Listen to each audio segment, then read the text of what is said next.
Disclaimer. The information and education material contained herein is meant to promote the general understanding and dialogue of GAN's processing. Such information is not meant or intended to serve as a substitute for a healthcare professional's clinical training, experience, or judgment. For patients and individuals, such information is not to be a substitute for professional medical, therapeutic, or healthcare advice or counseling. For medical issues or concerns, including decisions about medications and other treatments, readers, viewers, listeners should always consult their physician or, in serious cases, seek immediate assistance from emergency personnel. Prescription information, procedures, and use of medical devices information should be undertaken only by properly trained and certified medical personnel. We specifically disclaim any warranties, express or implied, including implied warranties of merchantability or fitness for a particular purpose. Such information is provided, as is, and is believed to be accurate at the time of its publishing, but it is the viewer's job to evaluate the accuracy of any information found in this presentation.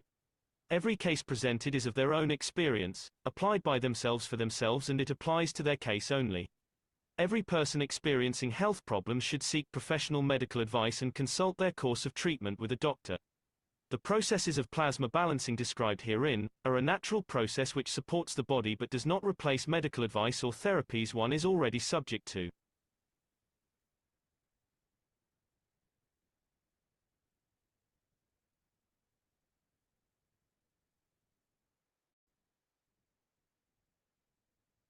So welcome everybody to the Keshe American Knowledge Team meeting on this beautiful Sunday afternoon.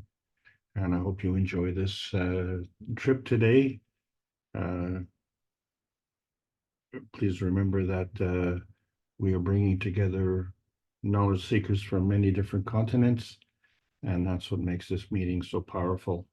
It's not just what happens today, but it's going to be what's happening on and on and on, because these meetings are recorded and people are using them however they wish. And that's an important thing, because there are mature knowledge seekers and there are new knowledge seekers, and we can't be all in the same position at the same time. And so we need to help each other out. And the big thing is to understand that a lot of people have missed the conference in Sanya, which was a watershed moment. And we are on the other side of the watershed. And the reflections from the gold is very bright, but it isn't blinding. What is important to understand is that the Keshe Foundation Spaceship Institute teachings on plasma science is for everyone. And we're dealing with the basic transition today. Folding deviation is the subject matter. My name is Alexander. I am from Canada. It is May the 5th, 2024. The Keshe Foundation North America Plasma Education Series continues. And for me personally, Cinco de Mayo is my 33rd anniversary.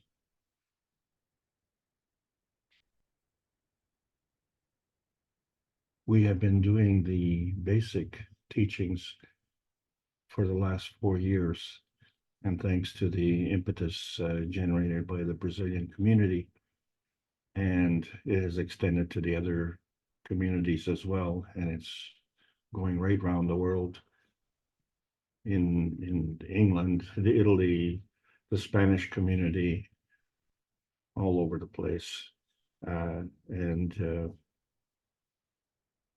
even Asia and Africa, not to leave out those places. And so how do we go around the world? And so we've been trying to do this basic transition of the basic transmission that we learned before. And so we're talking about folding deviation. And this is a subject that I wanted to talk about for a very long time, because this will help us get off the hesitancy highway. It did for me anyway, because, we're right now in the lowest energy state. And we know how hard life is. And they'll say, well, you got to get up on that horse. That's what makes life easier. And so as we navigate through life, we have to make decisions and selections. and you have to be careful what you do because you don't want to slip off the horse, do you?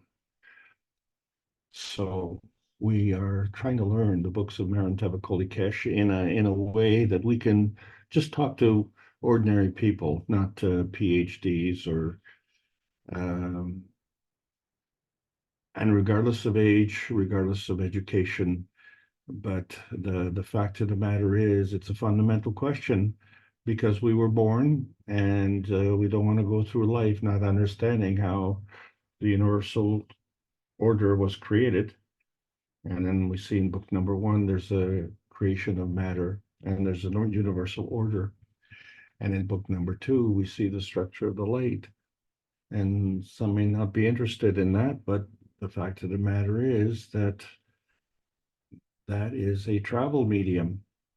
And of course, when you're traveling, you have to know where you come from. So book number three tells us the origin of the universe, and do we come from the origin of the universe, or do we just come from the glint in Daddy's eye? Well, one of the things we're doing now is we're part of a 6-month series of the transmutation training sessions. And we're entering the 5th month of May. Every month we do these sessions, and we're near the end of this 6-pack. Everyone likes a 6-pack. And we are trying to learn how to get back to our origin, or is this our origin? And then we have to go someplace else. And, how do we do all these things? And, before we walk, we have to crawl. And then, of course, before we run, we have to walk. And then, then eventually we get up on the horse. So this transmutation is part of the preparation for transportation. And transportation takes us into understanding what's going on in our one planet, one nation, one race. And we understand that it's a race for justice and world peace. And we've been doing this for 324 weeks in a row. So it's very important to timestamp this. Every Tuesday, we gather with the members of the Universal Council to try and do what the members of the Earth Society are failing to do, because we are still in the process of searching for outer space. We want to get on that plasma highway to go and see that slippery pie in the sky. So it's better to eat the pie than to step on it. And so, yeah, we'd like to get on that plasma highway, but we're not there yet. We're still trying to elevate from the transmission highway. And so today we're discussing the transition highway and how do we get there? So we have to understand that there's a range in with respect to our universal embodiment. And so science has taught us that the speed of light is the fastest transmission. But we wonder if that's true.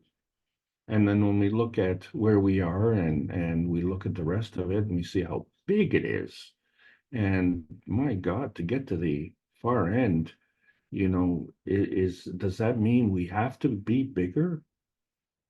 Because where we are, we're very small and it's really small. So to go to the speed of light, we have to get bigger. Is that true? And so we found in the basic transmission, of course, that you can check your bags in. But now we have a problem with this embodiment pie chart, because is the speed of light the constant transmission? Is that true? And then, of course, when we're looking at the rest of the universe, do we see that it's only 70% hydrogen? Is that true? And where exactly are we in the universe? Because, yeah, we're here, but we're here. And can you show me on this map? And can we map this universe? Well, the only thing we've been able to map is our little tiny MAGRAPH pie chart. And even then, we're having difficulty trying to figure out where we are. So one of the things for sure is we have this gravitational confirmation that, we have hydrogen on our planet. And this is really, really important. And we can see that because we have a fingerprint of the hydrogen spectrum. And so that's a representation of the principal matter. The principal matter being energy. Energy packs travel as a parcel. And so when they come from different directions. So how do we parcel them up? And then how do we get these packs moving? So we have to understand this principal interaction of energy and motion. And first of all, we have to understand it's a two-way street. So the basic two-way street, of course, is that we have to maintain our field strength. So you look at the sun, it maintains its field strength, and you look at the earth, it maintains its field strength. But there is an interaction between the two, and we know that because we are on this planet and we see the benefits of the interaction between the sun and the earth. And of course, in addition to the hydrogen, we created the oxygen. And interestingly enough, that also is a gravitational conformation, but the fingerprint of oxygen is different from the fingerprint of hydrogen. So the hydrogen is created somehow, and the manifestation of that is different from the oxygen, which is created somehow, and therefore manifested differently. And of course, we have the fingerprint to prove this. And this is a good thing because if we bring the hydrogen and the oxygen together, not only do we have air to breathe, but we have water. And so we create this balance of a magra condition of water. But the question is how can it be balanced? How can it be round when there are these two tiny hydrogens and this big fat oxygen? It doesn't seem to be very equal, but it is. And despite the fact that we can shear one of these hydrogens off and change the balance. So in other words, where we have a balance of the water, we now create a hydrogen, and that is a positive ion that we don't know where it's going, but that's not the question here. We also create a hydroxyl, which is a negative ion, and we don't know where it's going either. But the fact of the matter is that we've been able to split this up, and it is this characteristic that allows life to happen on this planet. And so these energies, of course, being positive, is not something that we are concerned about. What we're concerned about is the energy in motion and the direction of the motion. So we identify that as being negative or positive. And we find that based on the surface to volume ratios, the higher the negative charge, the smaller the particle. And so the smaller it is, the more negative it is and gives. The bigger it is, the more positive it is, so it takes. And this energy that is in motion can be flowing or binding. So in other words, the giving and the taking can be to itself, or the giving and taking can be to something else. And so we try and decide how to do this. But in general, this is how the universe is created. It exists from energy, and energy is always in motion. So you can't catch it. You can hold a battery. It's physical. But there's energy inside that battery, and you can't grab onto it. What you can do is direct it. And so this is the thing when we look at light. Light is energy, and we can't grab it unless if you ever tried to grab a sunbeam and or the light coming out of a flashlight. But the energy is a charge. It's positive and it's going somewhere. And so if it's coming from somewhere or going somewhere, that means things are working in combination. But when we look at these things, do we always see the 2 points of the end? In other words, if there's a combination, do we see the source and the destination? Or do we only see one or the other? We say, oh, you've created something. Okay. Where did that energy come from that you created? or you consume energy? Same answer. Okay, how about you create energy? Well, where's it going? Because something is always something as opposed to being something else. So we say, well, you put the gas in the car and you burn the gas to get the car to move. So the car moves, but it consumes energy. Well, where did that go? You don't see where it went. All you see is that the car is moving. Well, thank you very much. I'm so happy to know that. So when we look at the cups of life, and we remember that they're not the cups of the pandemic, they were created something that you could create in your own home using materials. And you drew this energy, you don't know where it came from, but it not only came from your inner space, which of course came from some nebulous point out somewhere, we don't know where it is, but it reflected your emotional strength. And when we say the emotional strength, we understand that there's a strong emotion, and physicality can also be strong. And physicality is a lot stronger when there's a lot of emotion behind it. So we all understand when we have the adrenaline flowing, shall we say. So we can change that field strength. But what we've all created differently is we've created this GANs, which was not one of the components that was in the cups of life. And we created different types of GANSs, and we could just change the components and change the GANSs. So, but not only that, but we had to understand what we were looking at because funny things were happening. So, for instance, we had carbon dioxide GANs, calcium GANs, zinc GANs, copper GANs, and in some cases we could create a gold GANs. That would be a nice change. But we had this amino acid, and that was a GANs. And we know that if we create amino acid, we create water, and that is a GANs. We call it plasma water. So somehow, some way, when we look at the basic dimensions of the x-axis, y-axis, and the z-axis, we said, well, that's part of transmission, which involves rotation, transition, which involves polarity, transmutation, which involves field strength.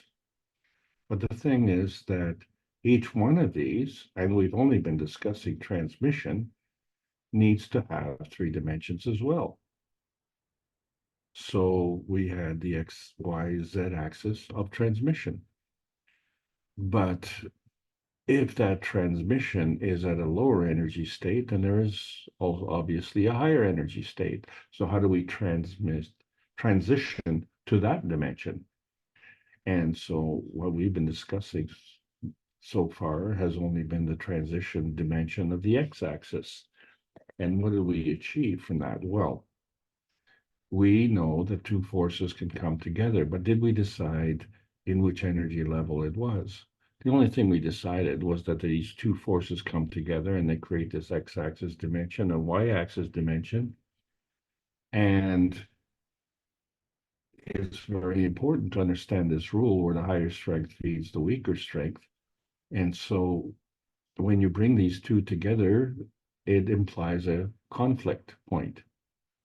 And so on the lower energy level, that's usually what happens. And how do we modify this conflict point? Well, if we want to turn the point of conflict into a point of containment, then we have to do some deflection. And in that process of doing the deflection, we create a binding system. And we need to have this energy binding system because that's what constitutes our physicality. And so our concern for this energy binding is obviously self-serving. And this energy came to us when we were babies. But something changed as we became adults, and we decided, well, the energy binding that we got for self-serving purposes as a baby was not good enough. So in our adult life, better is to rob, cheat, steal at the expense of others. who are depending on this energy binding for self-serving purposes. Well, where does that leave them? And so they have to offset this theft. And there are ways to do that as well. So we all have choices to make. And this all becomes part of what we call field capture. So, in the basis of the x-axis transition, so it isn't just that it's perpendicular to the ground, but we have to decide which ground. And so when we find this field capture, it can't be stationary. It has to be moving. And how does it move?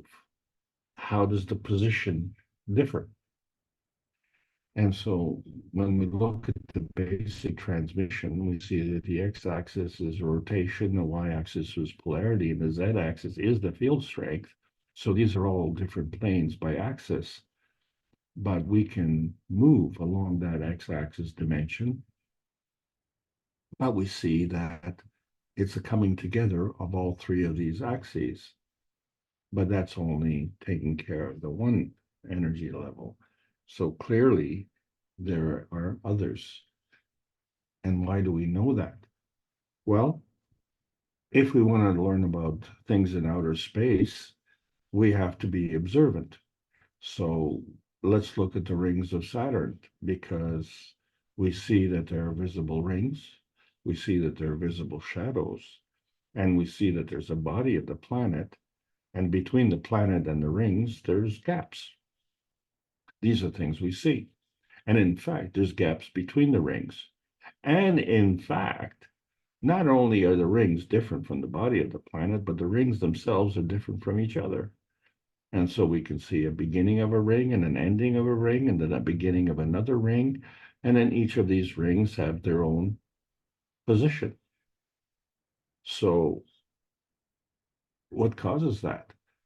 And then if we look at it from the side and we see Jupiter's rings, and we see, well, it has a flat main ring and then a halo inside it, and then a gossamer ring. And so not only do we see the rings, but the space in between the rings. So clearly that there are things that are different. And so on this planet, we try to understand the difference in energy by understanding the potentiation of hydrogen.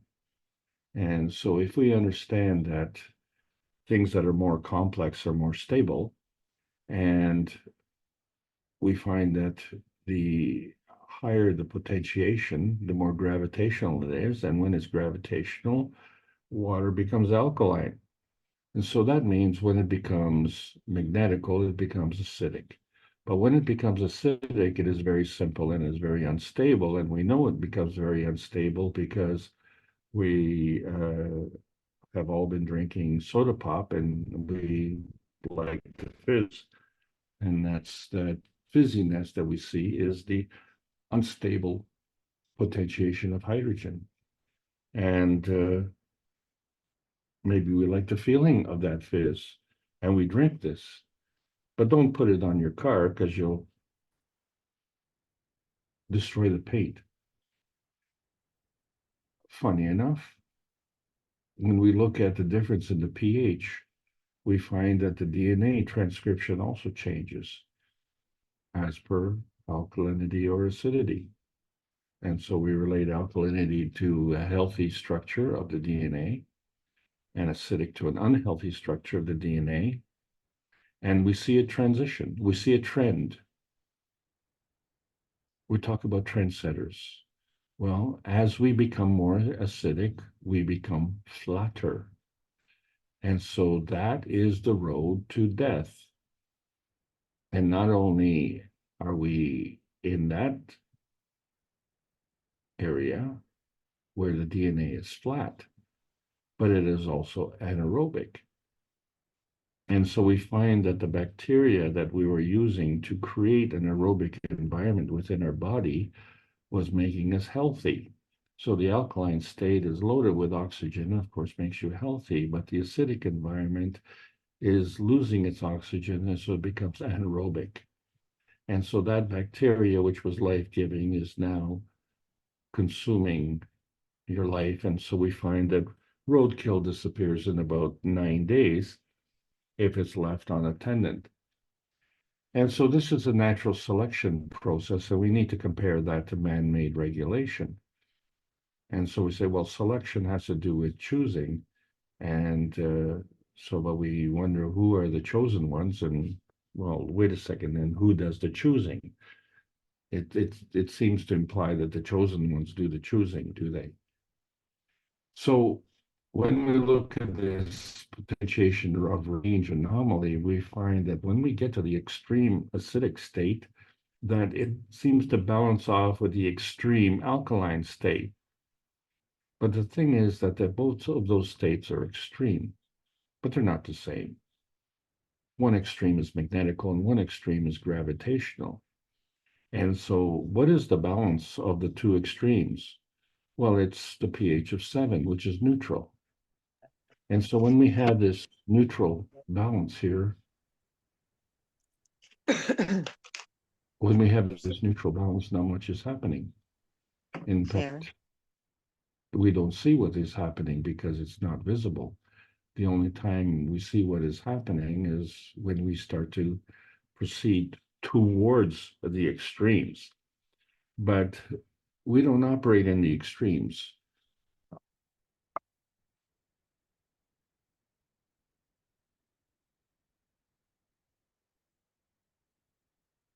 We operate in the physical space.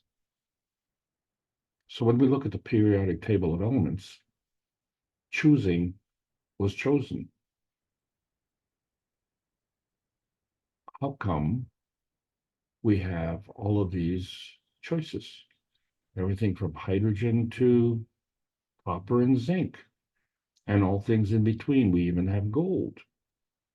And we have more than this. And so each one of these was chosen.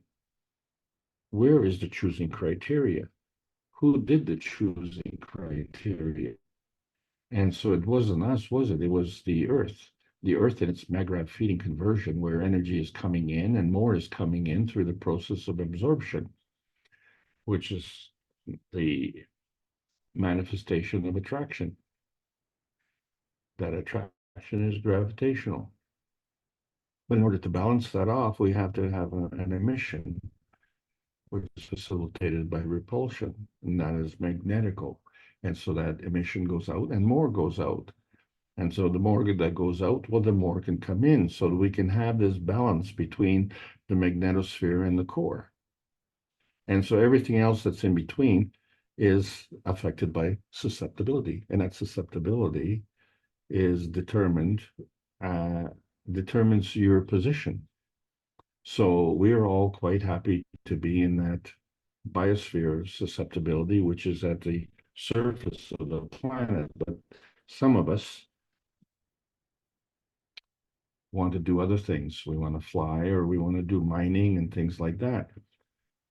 But if we want to understand how we deviate from the standard, which is in the biosphere, then we also have to look at the deviation of the potentiation of hydrogen. So if we look at the normal, 7 is the pH, and then if we deviate from that, we find that the pH scale goes up to 14, and when we split up the water between acid and alkaline, and we total up the pH, well, it always totals 14. It is constant. And so that kind of makes sense because the Earth is having a materialization selection as well.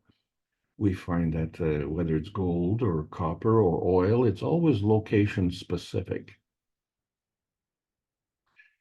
But it's not all in the same location. So the question then is, how do we achieve this location positioning? So for instance, copper is in Chile and gold is in Indonesia and the oil is in the Middle East. And, we see it in abundance in a specific location. So the decision to choose whether it's gold or copper is consistent, and it repeats itself. So therefore, the conditions must be repeating itself, or shall we say, the condition for the repetition of the manifestation must be constant. Well, so what does that mean? When you look at the water that's splitting between acid and alkaline, we find it always totals 14. So therefore, if we were to pick a pH of 6, we automatically achieve a pH of 8. 6 and 8 is 14. But what happens if we pick 5? Well, then we create a 9. 9 and 5 is 14.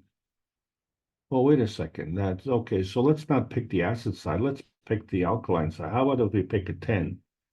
What else do we get? Well, we get a 4. 10 and 4 is 14. So what we have is potentiation layers. And each of these layers is totaling up to a pH of 14. So therefore, the layer splitting is constant. So we have different pHs, but the total is constant. So there's a constancy, and why not? Because we're on the same planet. It doesn't matter where you are on this planet, you're on Earth. Hello. So it's how do we move around? So we're looking at a two-way transmission where we have the minimum of 2 dimensions, and it's a two-way street. And we can go in 2 directions. So we have 2 different sizes, 2 variables. We can even add more lanes, and we can even select what we go into. And so there's all these choices. And so what these choices represent is relationships. And these relationships are a balance of the magnetical and gravitational field forces, and which we call a mag-grav condition. When we have a true mag-grav condition in the balanced state, well, we don't have anything that's physical, or we don't have anything that's visible. So scientifically speaking, what we are looking at in terms of a balance is the conservation of magnetic fields and the conservation of energy. So there's energy in motion and there's energy in magnetical fields. There's also a spiritual community, which is trying to rationalize the conservation of the spirit and the soul. So it's the plasma science which is adding to this knowledge. And so let's look at this conservation of energy and see what it means, because it's non-specific, right? It says energy can neither be created nor destroyed. It can be only converted from one form of energy to another. So that means that we have kinetic and potential energy in a formula, except on one side, it's the initial kinetic and initial potential energy. And on the second side, it is the final kinetic energy and the final potential energy. And so when we add the initial energies, it equals the final energies. So it's constant, but the energy changes. The kinetic energy changes and the potential energy changes, and there's a relationship.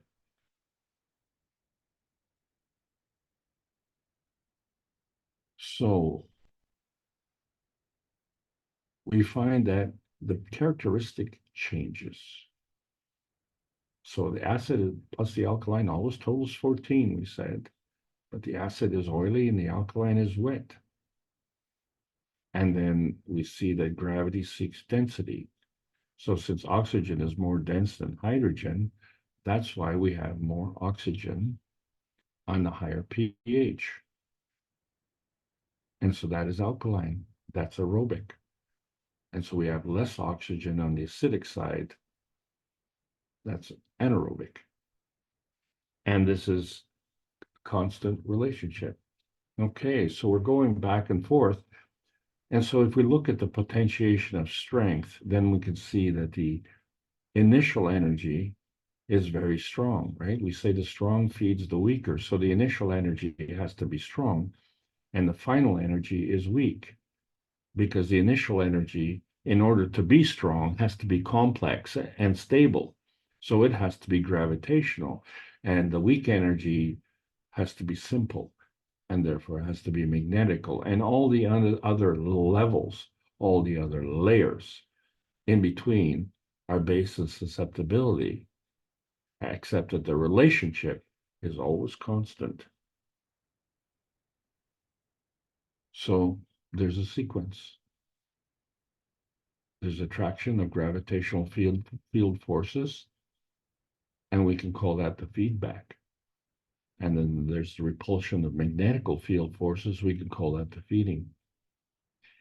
And you're the last man standing, and you have these choices, you see, because we can turn on and turn off this feeding, and we can increase or decrease the strength. So in the process, we can either enhance or diminish the positioning. And so this is all based on the principle where the stronger feeds the weaker.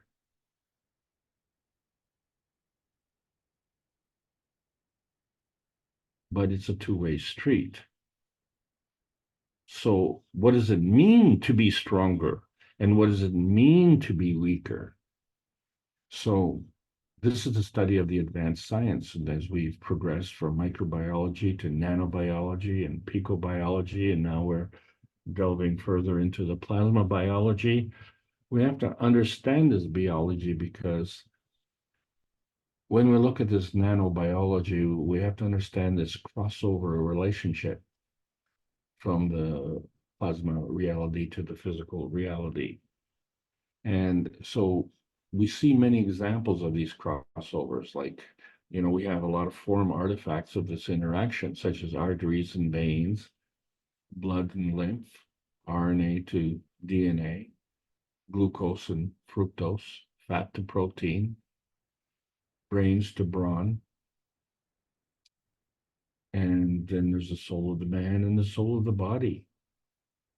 And so all of these are a reflection of the field forces of gravitational and magnetical interaction. And they're always in balance, and there's always a crossover. And so we carry this forward as we eat. And so what we eat is glucose, and we phosphorylate this and create fructose within our mouth. And although we can see the food on the plate and we can see the food in our mouth, they're not the same. And that food in our mouth goes into our stomach, and things happen. And so this fructose is energy in motion, which we use. And so we create this transmission of energy, transition, and transmutation. And this transmutation is a transition to transportation.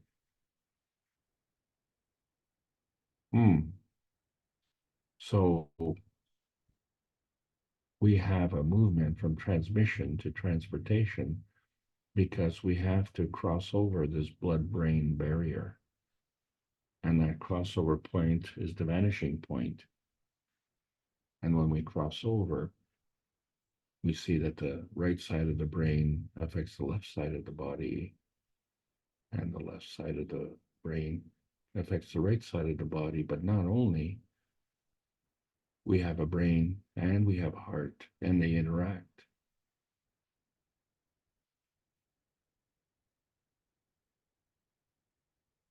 So this crossover and coming together,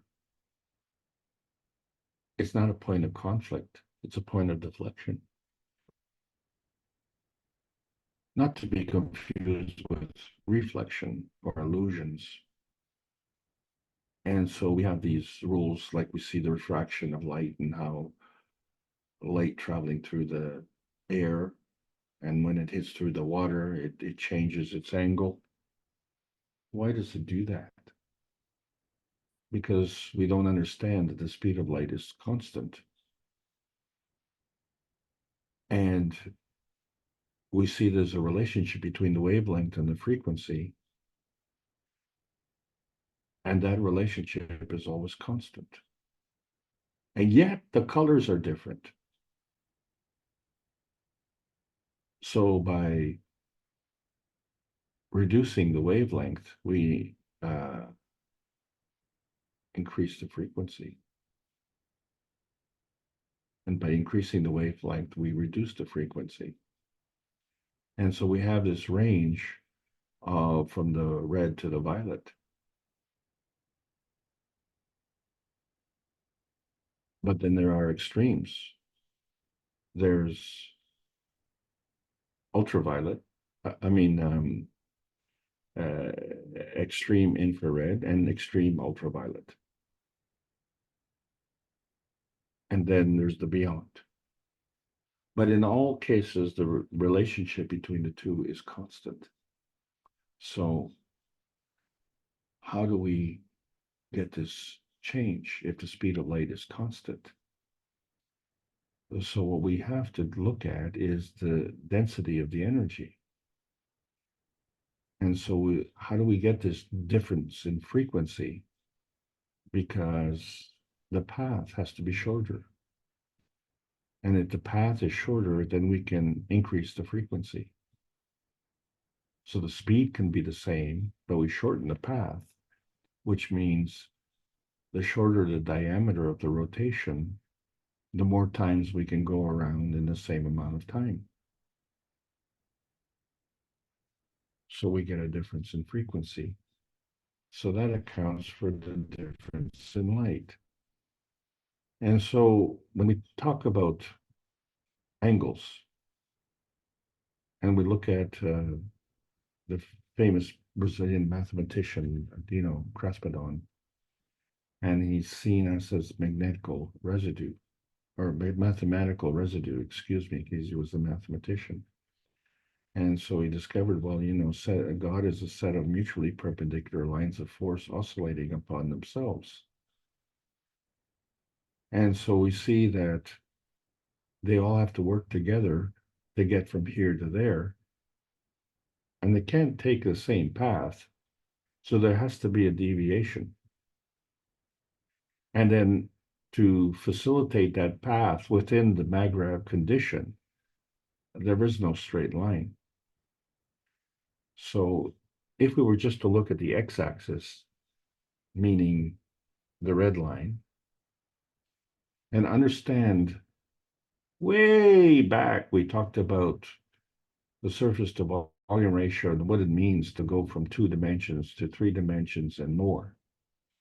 And so we find that when we go from point to point, and each point being a negative charge, then the point in between is positive. But if we were to create a bend in the road, well, suddenly we have created another negative charge, because the point of the bend in the road has a higher surface to volume ratio than the point in between the start of the road and the bend in the road. And the point in between is positive. But where did this negative come from? So when we look at the pH scale, we see that the negative potentiation of hydrogen is acidic, and the acidic is anaerobic. So then on the positive side is alkaline, which is aerobic. And so we have facilitated the creation of this negative charge by also creating a positive charge. So by simply putting a bend in the road, we've kind of created more energy. And so if we find that by having more energy, that this becomes more dense, and then we look at the periodic table and we find that all the elements are different in terms of their density, that kind of explains how the Earth has been manufacturing all of these elements. And so if we look at this x-axis transmission, and we try and figure out this charge connection, and we understand that opposite charges attract, so if every bend in the road is a negative charge, then every point in between the bends in the roads are positive.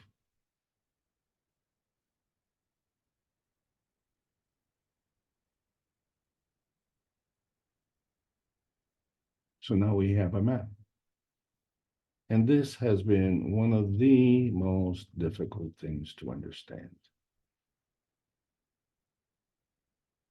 And it's been the cause of so many arguments. And the problem is that understanding science has been a problem.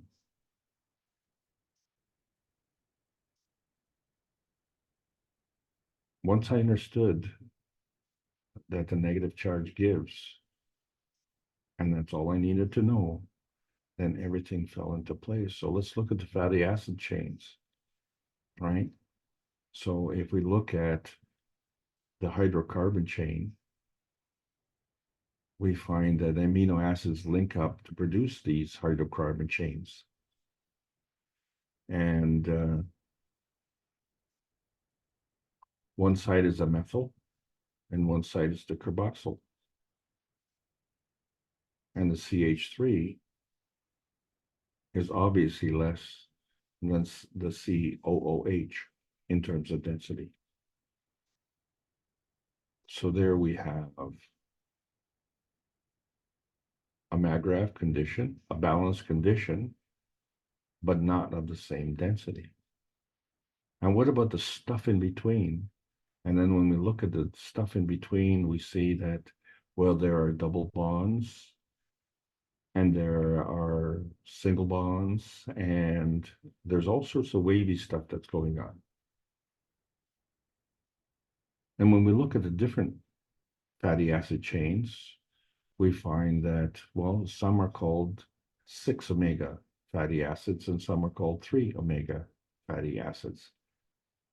And so when we look at the numerology there and how they identify them, we have 18 in a chain, and these chains pair up.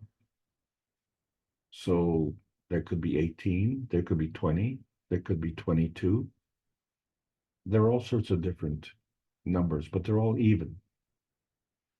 But this chart just differentiates between those that are omega-6 and those that are omega-3. So you can clearly see that omega-3 can be in chains of 18, 20, and 22. But then so can omega-6. It can be in 18 or 20.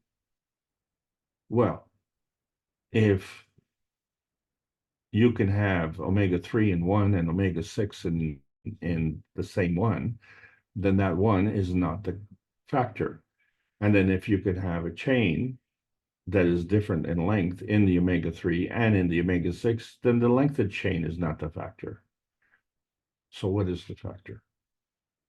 Well, it's the bends. So if we look at the difference between omega-3 and omega-6, we see that the omega-3 has 3 bands and the omega-6 has 2 bands.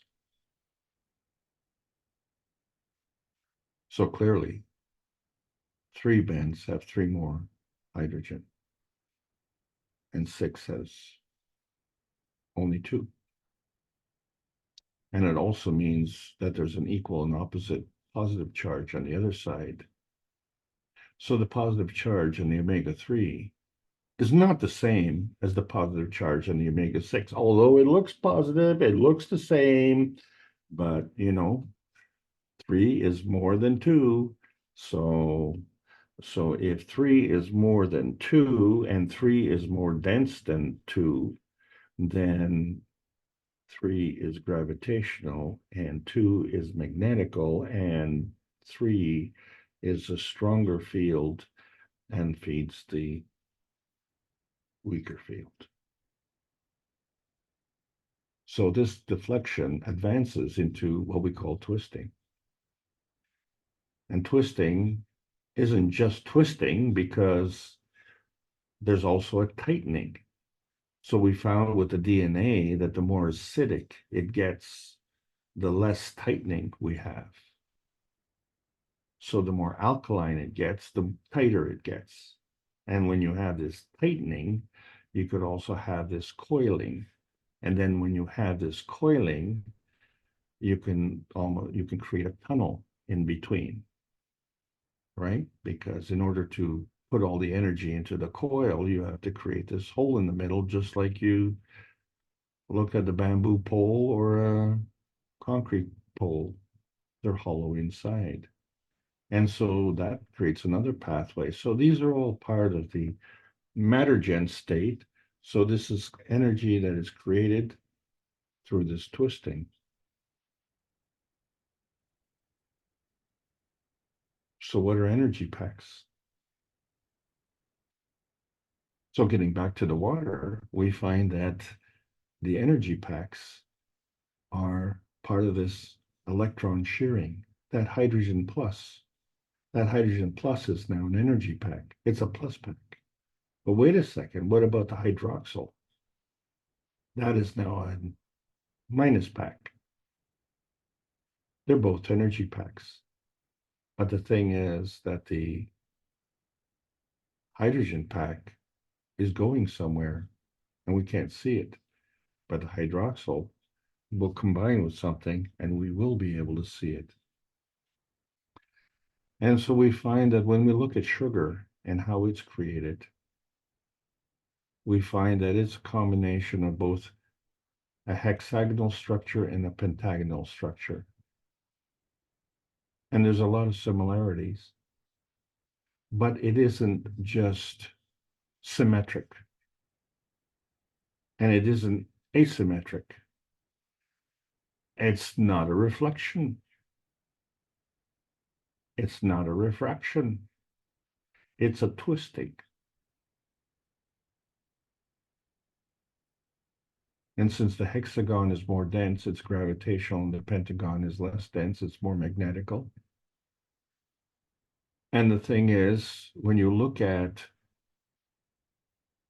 inside the pentagon, you have the hydroxyl, OH, and you have the hydrogen, the H. And you look inside the pentagon and you see the H, and then you see the OH. Well, it looks symmetrical, but opposites attract. So the hydrogen cannot be attracted to the hydrogen. It has to be attracted to the OH. It has to cross over. And when one crosses over, then there's a two-way street. It has to come and cross over back. And when that one crosses over, then the adjoining hydroxyl on the left has to cross over to the hydrogen on the right. But not inside, but outside. And the hydrogen on the outside on the left has to cross over to the hydroxyl on the inside on the right. And so this creates this twisting. And so this is what sugar is doing constantly. It's flipping and flipping and flipping and flipping. And so then the question becomes, well, is it flipping back? Well, I guess it all depends on your point of view. But, you know, if you're creating a spiral and if you're creating a twisting, and then it continues to go in the same direction, and doesn't this remind you of a cob of corn? And did you ever wonder how come all the kernels look the same and how they're all lined up like tiny little soldiers? But they're not in a circle, they're in a spiral. So therefore, you have to imagine the energy that is going in through the center of the cob that causes the bending. And so if you understand that at the peak of the bending is a negative charge, and in the center of the cob is the gravitational, then you understand how the density of the energy is in the center and the magnetical energy is on the outside. Well, this is good, okay, because the sky is up and the ground is down, and I'm sure all of you are sitting in some kind of comfortable place on the ground and not hanging off the ceiling. So we have to go beyond the physicality. We have to go beyond the fatty acids, well, beyond the DNA. And so if you look at the RNA history, and we see here how it's progressed from say, from 1935 to the 1960s, and we find that the studies on viral RNA replication begin in the 1960s. Isn't that interesting? But the RNA studies came after 1953, where we're looking at the study of the DNA. So it's easier for us to work with the DNA because the DNA becomes the manifestation of physicality. So what is the manifestation of DNA created from? So we find that comes from the RNA. Okay. And interestingly enough, well, Columbia University has been in the news, Columbia University in New York. And the reason it's been in the news is because, well, student protests have also been in the news. And that's not the reason I talked about Columbia University, is because of this wonderful professor, Vincent Rancaniello. And he runs a class on virology, and it was published in the public domain on YouTube. And he was discussing these energy packs. Well, he was discussing viruses. But the problem was that he was discussing viruses in terms of the dividend of the virus as they seen it, not the way that we've seen it. We see it as the difference between the viral essentials and viral abuse. And so we had to change our point of view and look at the viral dividend that resulted of the last 4 years, and which is now transforming into the peace dividend. But getting back to Columbia University, they were examining this folding facilitator, which of course the virus facilitates the folding.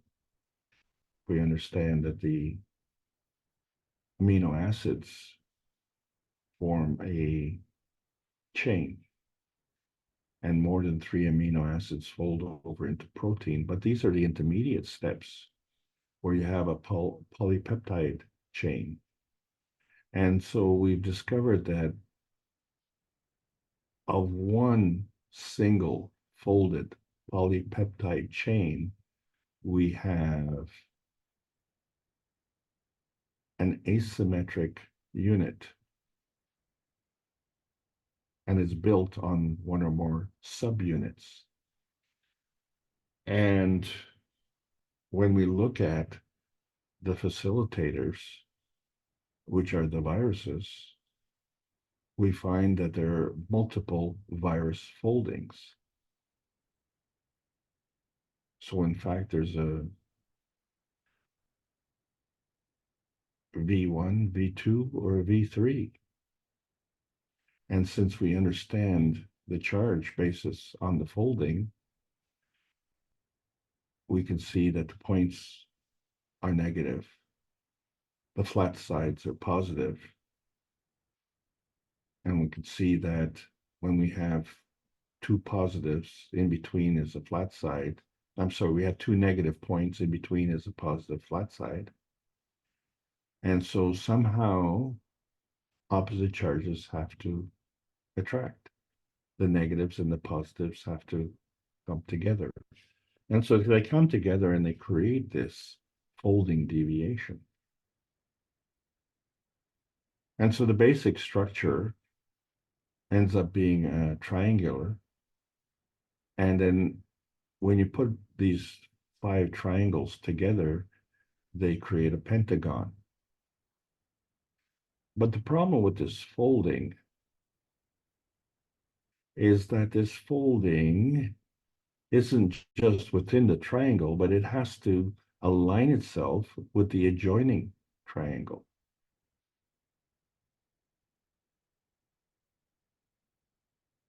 And so the question is the triangle the folding manifestation, or is the crossover from one folding to another?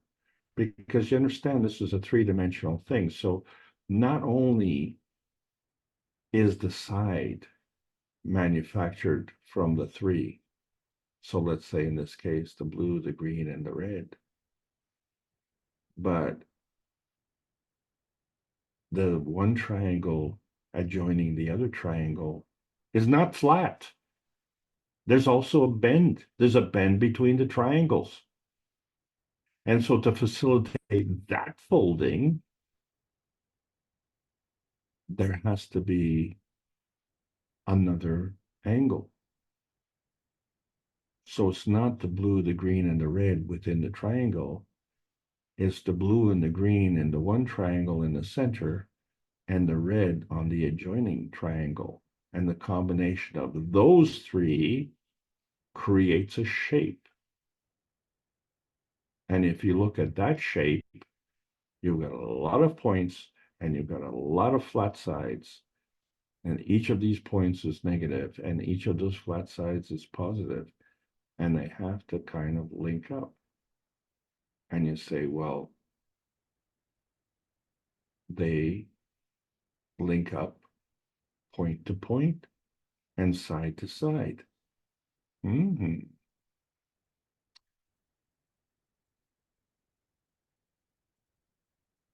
So the negative is not the same, and the positive is not the same.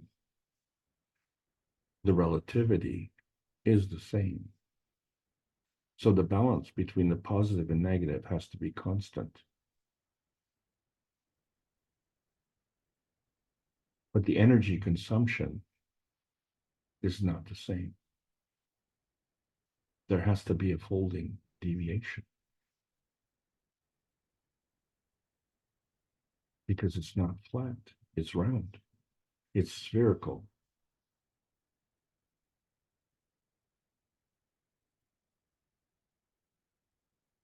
And so there has been a roadmap of the RNA to DNA paths. And so we find that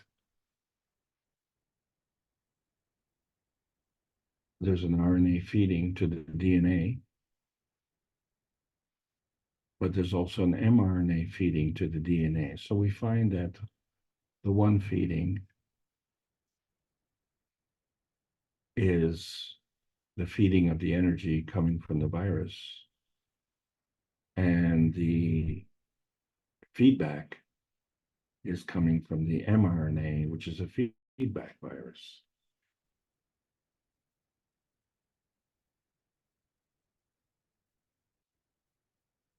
So in simple terms, if we're looking at the manifestation of the DNA, it comes from the RNA feeding, and the adaptation of the DNA to the environment comes back from the mRNA feedback. So we find that depending on the environment, whether it's acidic or alkaline, affects your mitogen state.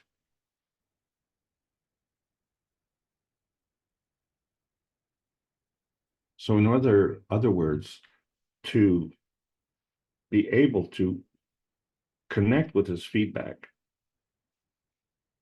there has to be a giving and taking of energy.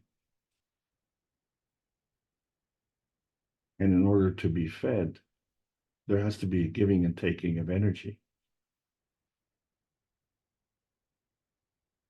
What's the difference? Well, the feeding comes from the plasma side, and the feedback comes from the environment side.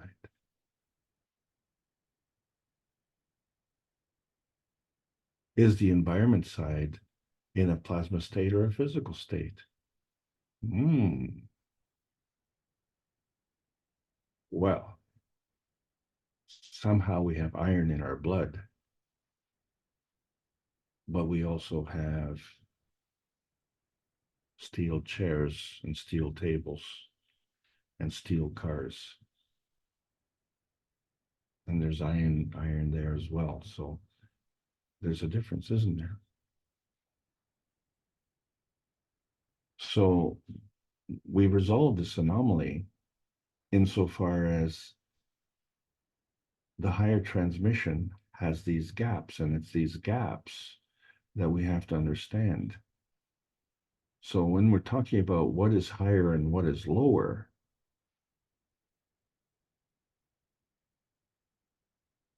pH of 5 is lower than a pH of 6. But at the pH of 6, we're at the bottom of the staircase that takes us to 7. But at the pH of 5, we're at the top of the stairs, taking us down to 4. And so we see the same thing between 7 and 8. There's a staircase that goes from the lower to the higher. So is the lower part of the staircase, that's 7, higher than the lower staircase of 6? Yes, it is. And is the lower pH at the top of the staircase higher than the lower of the staircase at pH of 7? Well, no, it's not. It's a lower pH. So what is higher in terms of field strength doesn't mean that it's higher in terms of positioning. What it does mean is that within the selection process, 6 and 8 come together, and 5 and 9 come together. And so there's a natural selection process. So that resolves that stairway anomaly. But what about the folding deviation? And so we see that we already said that the water splitting totals 14, and then we find that there are different potentiation layers. So we know that we can change the pH by standard deviation. But now we see that there's different kinds of folding in terms of the protein. And so we find that different viruses have different folding. And since we have different organs, then we can't have each organ with the same folding. Different foldings create different organs. So therefore, if we're just looking at the simple deviation of the pH, that's too simple. It's the viruses, which we can't see, that are causing the folding. All we see is the folding, but we have different organs. So the energy from the viruses, which we can't see, has different energies and different viruses. All we see is the manifestation of different organs.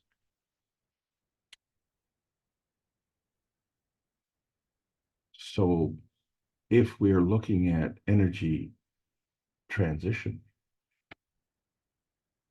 we can say they're all the same, but there are gaps. And so these gaps are there because there's a difference. There's a difference between the total of 6 and 8. There's a difference between the total of 5 and 9. And if we choose one, you have to choose the other. It's automatic. This is part of the folding process because of the transmission susceptibility of the virus.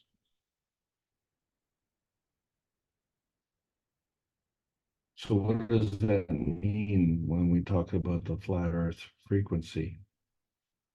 And if we graph that, we see that, oh, well, you know, we have kind of a problem because we can understand our little tiny perfect world, but what about the beyond?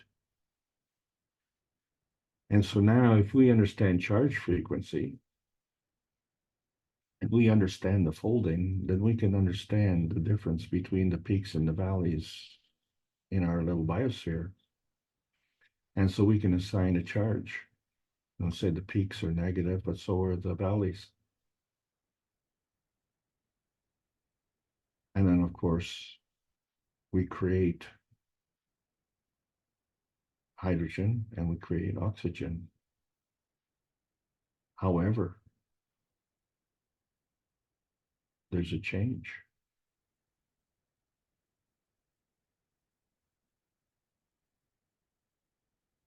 There's an extra hydrogen. It's in the gas. We still have the two hydrogen and the oxygen, and we create water. The water is liquid. And so now we understand how these amino acids, through the process of making chains of essential fatty acids, and the real essential fatty acids are actually slightly alkaline. And through the process of folding, which we call each fold is 3, 6, or 9, we create water. And so in the process of folding, these amino acids become protein.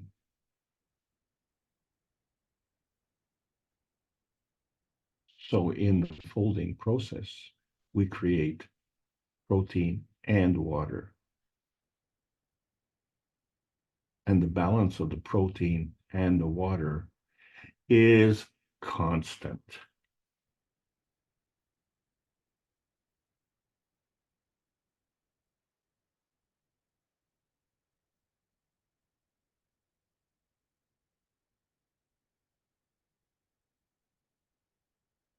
The process of folding was the energy that it took to create the physicality. That energy was consumed, just like you consume the energy in your car.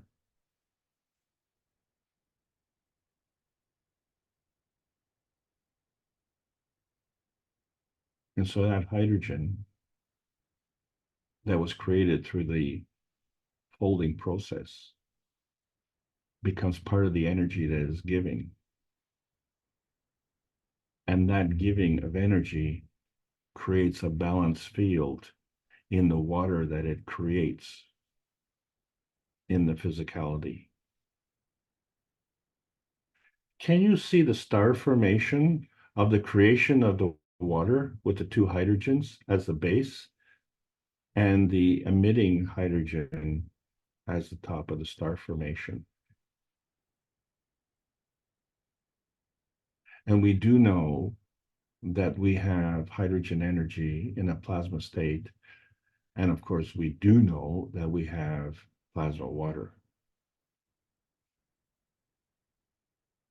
And we do know that we have hydrogen in a physical gas state. And we do know that we have water in a physical state. So regardless of whether it's in a plasma state or in a physical state, the rules are the same. The negative gives and the positive takes.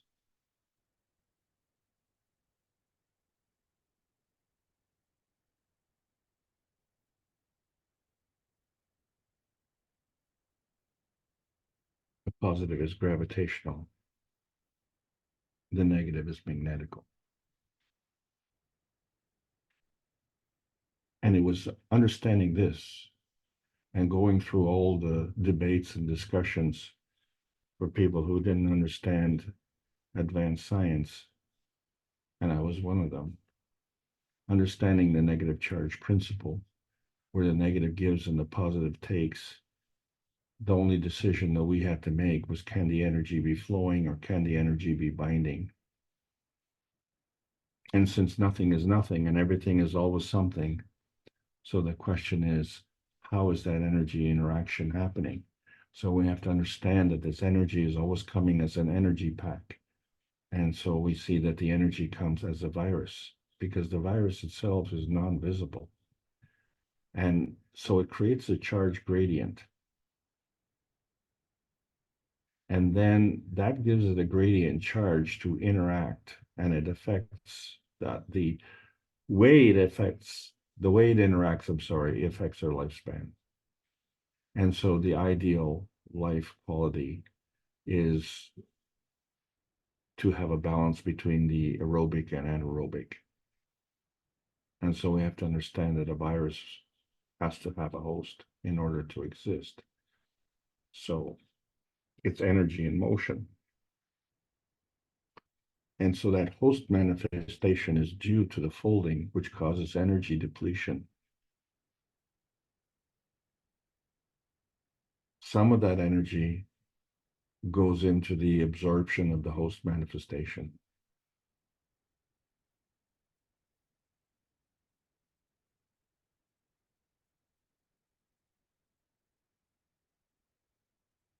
So there has to be an equal and opposite reaction on a different energy level.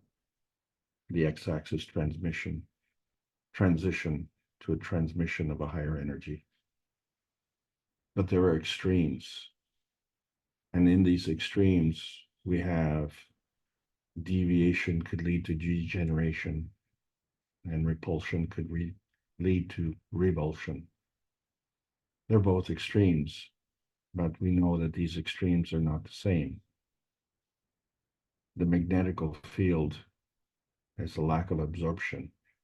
It is giving. The gravitational field has a folding decay. It takes. So,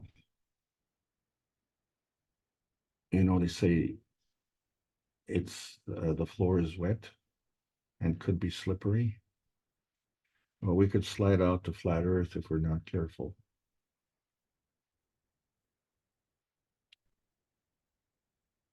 And why is not the question? Why is the answer?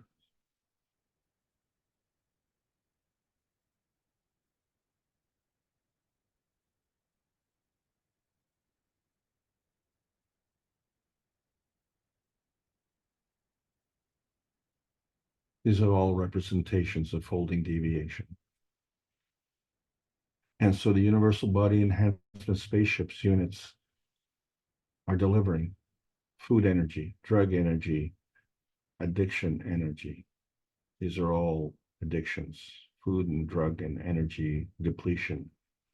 So that message has to be delivered by a messenger. And that energy delivery is by transmission selection. So we now have the capability of selecting the delivery without intermediaries, just using standard folding deviation. And so this transmission spectrum is a representation of the viral spectrum orbitals. So this is the transition of transmission spectrum, a spectrum to a spectrum susceptibility, where you have superficiality on the surface and you have internal substance.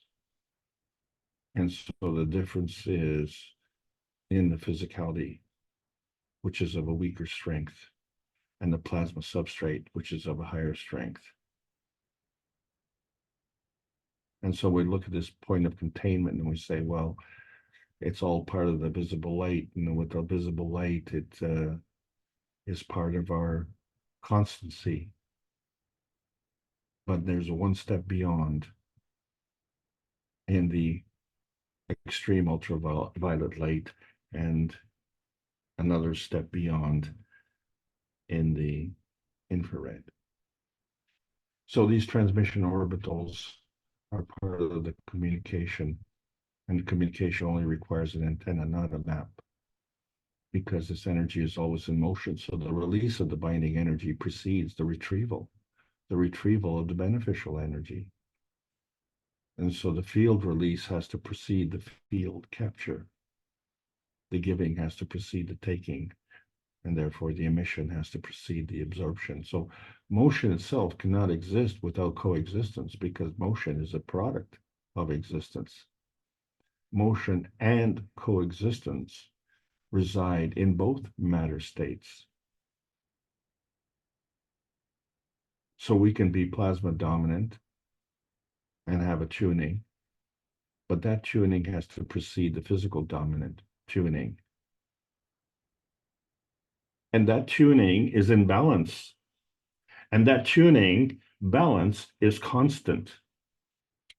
So when we're looking at the dimension orbitals, we can conclude that it's not man-space centric. The world doesn't revolve around you, and it doesn't revolve around the Earth. It's not Earth-space centric. The Earth rotates around the sun, but the sun is not the center of the universe. All what we have is a containment within this dimension. And this dimension maintains its containment based on the proximity and the nature of the pressure on that dimension. So each containment has 3 dimensions, 3 transmission dimensions. That's not the message. And that's not how the message is contained. We have to figure out which transmission dimension is the folding deviation, because we haven't answered that question today. The only thing we've answered is that there's a balance between the magnetical and gravitational. And so we have this potentiation of fear anomaly, where we find that terrorist fearing is man-made, but God-fearing is God-made.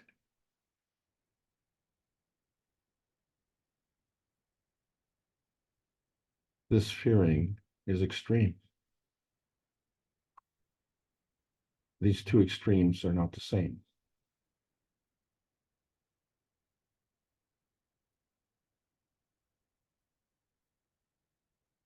We don't need fear. We already have fear. What we need is courage. So the God-made fear is actually fearless, and it's gravitational, and it gives. So as we understand our universe, and as we are dominant with respect to our feedback summary, where we always fall back on the dominance of man-made deviation, well, that's part of the feedback, but that's not part of the feeding. So the role of man has different roles.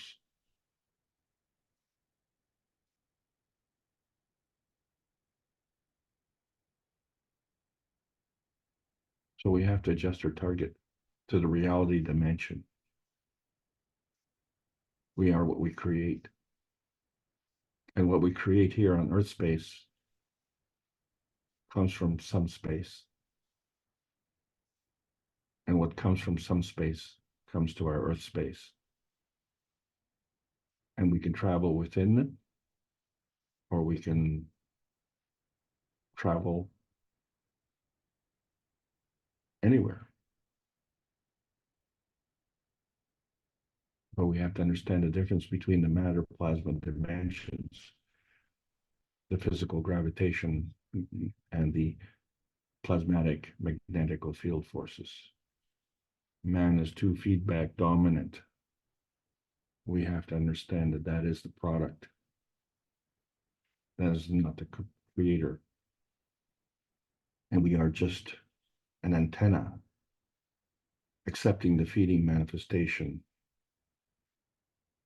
because that's what the message is. But we also have another message, and that's the feedback manifestation. So everything that we're doing is this transmission tuning transition. The selection of one is balanced by the forced selection of another. So there's a resulting selection of feed manifestation, and this selection is predetermined by the selected choices of intention.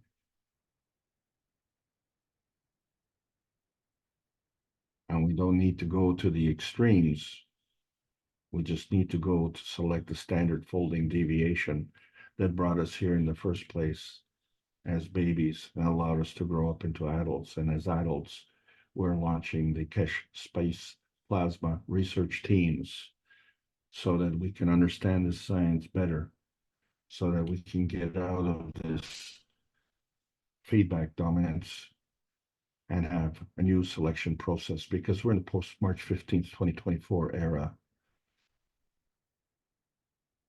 where we can have choices between the bountiful space of Earth space and the transmutation space of outer space. Either place, it's a graceful space of our inner space, isn't it? And so for 536 weeks in a row, the Knowledge Seekers workshops, I've been teaching the greater oneness, transcending limitations of nuclear science, with the presenter Maren Kesh and the host Rick Crammond. This is the Kesh Foundation Spaceship Institute, teachings on plasma science, welcoming all the beautiful knowledge seekers, learning about the new selection process of the new plasma science. And there's a world peace treaty. It's fundamental. Sign it every which way. Sign it with your heart, sign it with a pen, but sign it with the kind of intention that you wish to manifest. And as we ask, is man the reactor of a three-dimensional universe? And can man find heaven through the field transition? Can man go into outer space without any slip-ups?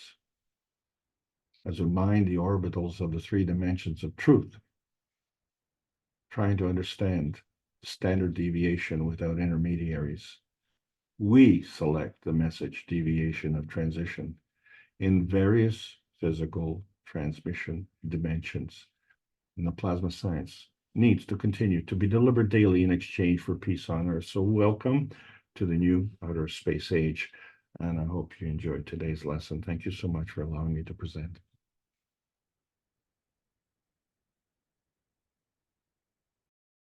Thank you, Alex, for presenting your understanding of this, which seems to be very deep knowledge. I would imagine you're probably feeding yourself already without eating any physical food. It does sound like you have a grasp of this. Or are you still struggling the way the rest of us are? I definitely am struggling. Okay, let's open discussion. Would anyone like to ask a question or make a comment on what you've just heard? What you're explaining about the positive and negative charges, does this apply to cosmic rays, do you think, as well, or we don't have enough knowledge to understand it? I know you talked about fields, or is this just, again, understanding the plasma in the matter state? The rules are the same. Everything that we're learning in life is to learn how life works.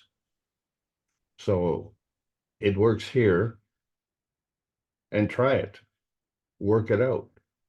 And if it works, then it works. So you say, well, why does it work? Well, that's not the question. It does work. So you have to find the answer.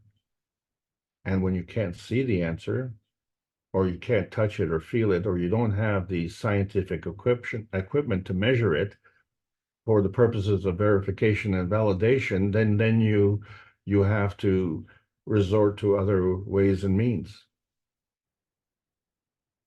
And one of the ways and means that all of us have is to understand our sensibilities. Do you need man-made laws to tell you what is sensibility? Do you need someone to tell you on internet as an influencer, well, these are generally accepted principles, and this is the way we have to dress, and this is the way we have to think? Really? You can't make a decision? You have to abdicate that God-given ability to make a decision? Why do we do that? And you say, oh, we are so susceptible to influence. You have no influence? You can't influence yourself?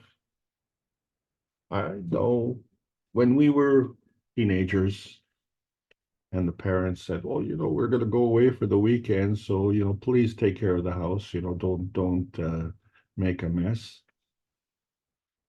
Well, does not work. All we heard was make a mess. And boy, did we ever. We had fun, but we paid the price. So things balance out. But then conversely, there were times when we did something that was not very good. And how do we balance that out? So our point of view has to be modified. And that's how we could change the past. So the way we looked at things when we were teenagers and the way we look at things as adults, thank goodness they're not the same. We have a little bit more sensibility as adults, or so it appears. As long as we don't abdicate that responsibility, because that responsibility is ours. And so where does that come from?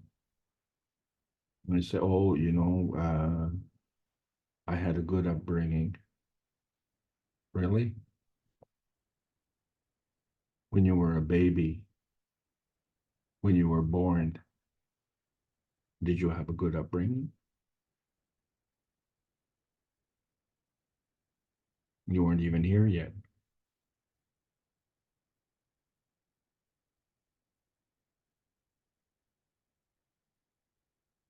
Go ahead, Mark. You mentioned this hesitancy highway. What are we hesitant about? Everything, or is it, again, where are we hesitating? You said we're on this hesitation highway. What does this actually mean to you? Well, we all like something warm and fuzzy, don't we? Something comfort. We're always seeking comfort. You'd agree with that, wouldn't you? Yes, I think we prefer to be comfortable than more uncomfortable. Definitely.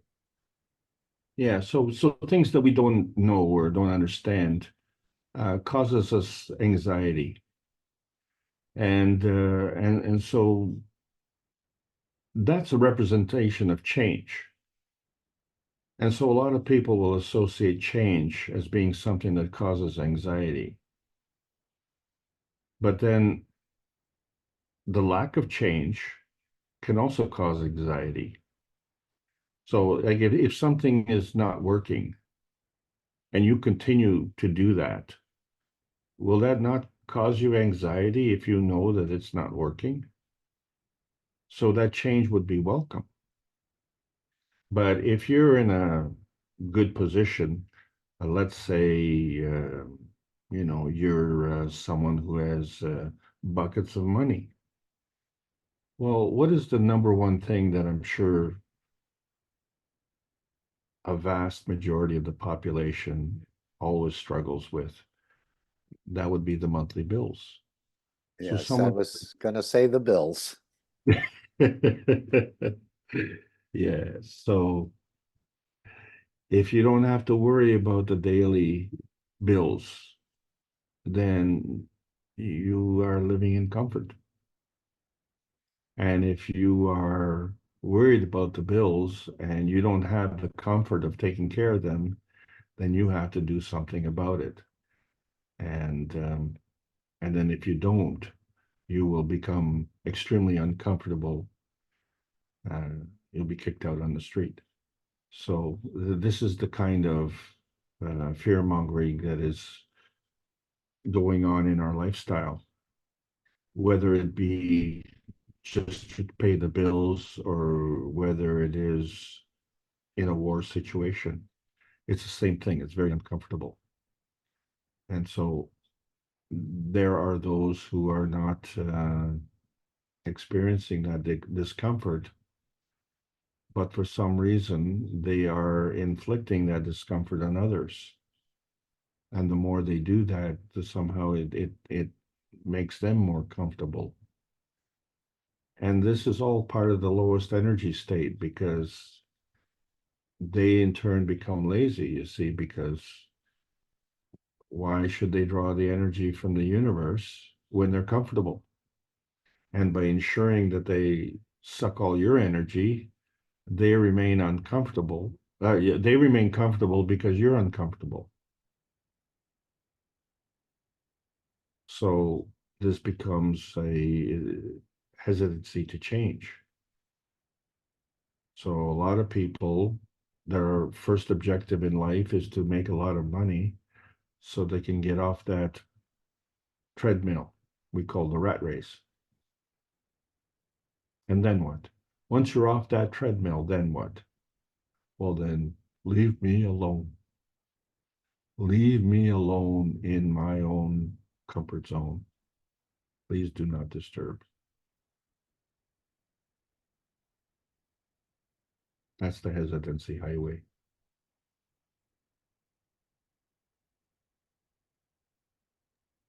Okay, would anyone else like to make a comment or ask a question? We do need some interaction. If you'd like, again, you can stay on the silent line of communication. I can imagine, Alex, when these washing machines come out that are self-powered, or the cooker, or the rest of it, and they find out, you know, you are part of the Kesh Foundation, you've actually been teaching this, and they may come to you and say, gee, you know, we could make $1 million. I can make a cooker. Just tell me how to power it.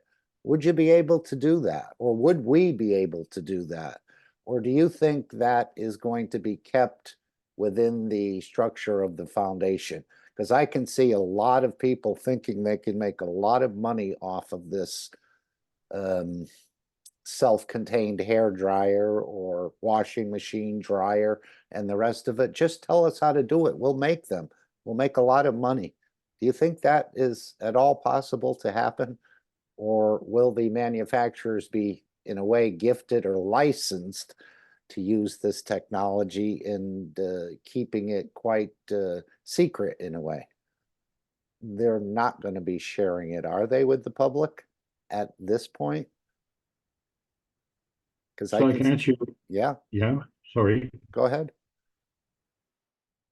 Well, I was going to say I can answer your question with several scenarios. So I said that today is my 33rd anniversary, and I was in a very desperate state because I was totally bought into the hesitancy highway. You know, I wasn't actually looking to get off that highway. I was kind of shunted along it, and I was told that there's no cure for cancer, and I met a man who taught me how to cure cancer. And I had $20 in my pocket because I spent all my money trying to find a cure for cancer. And I kept looking in the same place. I kept looking at the people who position themselves in a position of authority, and who profess to be able to research to find a cure for cancer. And there it was. It was put in my hands. It was one of the happiest days of my life. It was May the 5th, 1991. And I thought, boy, my friends would really be happy to know this. Oh boy, was I ever wrong. uh, I couldn't understand it. It was I already had trouble understanding things, and so I think I said this story before, and I said, you know, well, I'd like to know how to cure cancer, and I was told, well, wait a second, before you learn how to cure cancer, you have to learn about life. And oh, I don't want to learn about life. That's too much. I just want to learn about how to cure cancer. Well, you can't do one without the other. So I said, well, for 8 years, I paid hundreds of thousands of dollars doing it their way, and now all of a sudden I didn't have to pay anymore. I said, well, I might as well learn how to learn about life. And I found out that I didn't know anything about life. Boy, was I ever stupid. And, many of you would probably be wondering, I still feel stupid because the more I know, then I find out what I don't know.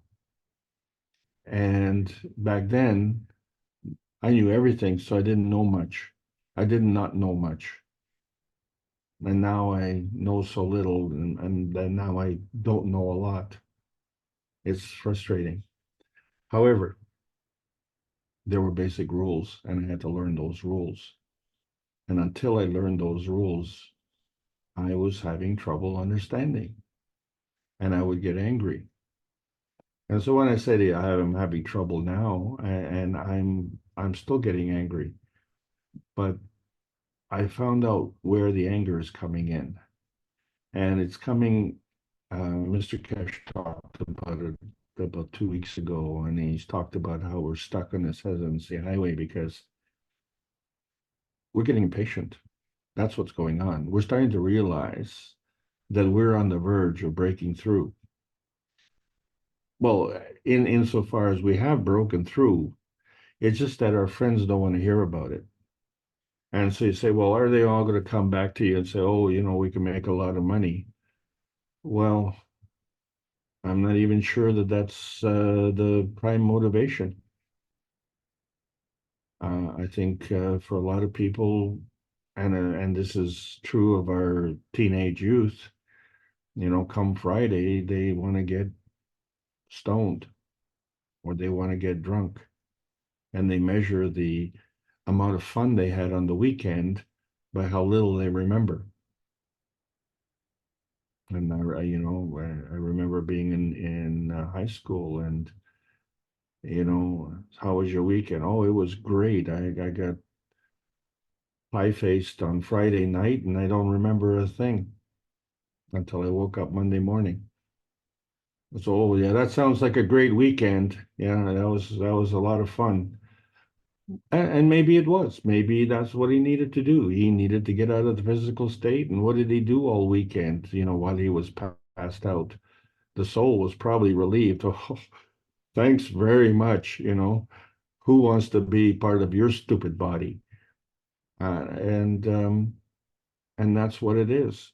We are, feeling the change.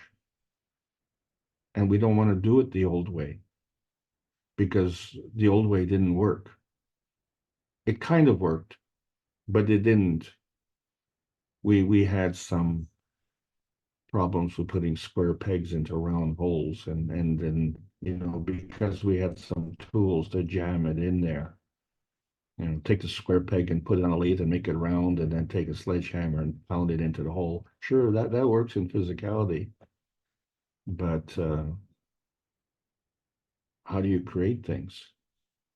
And what are you creating?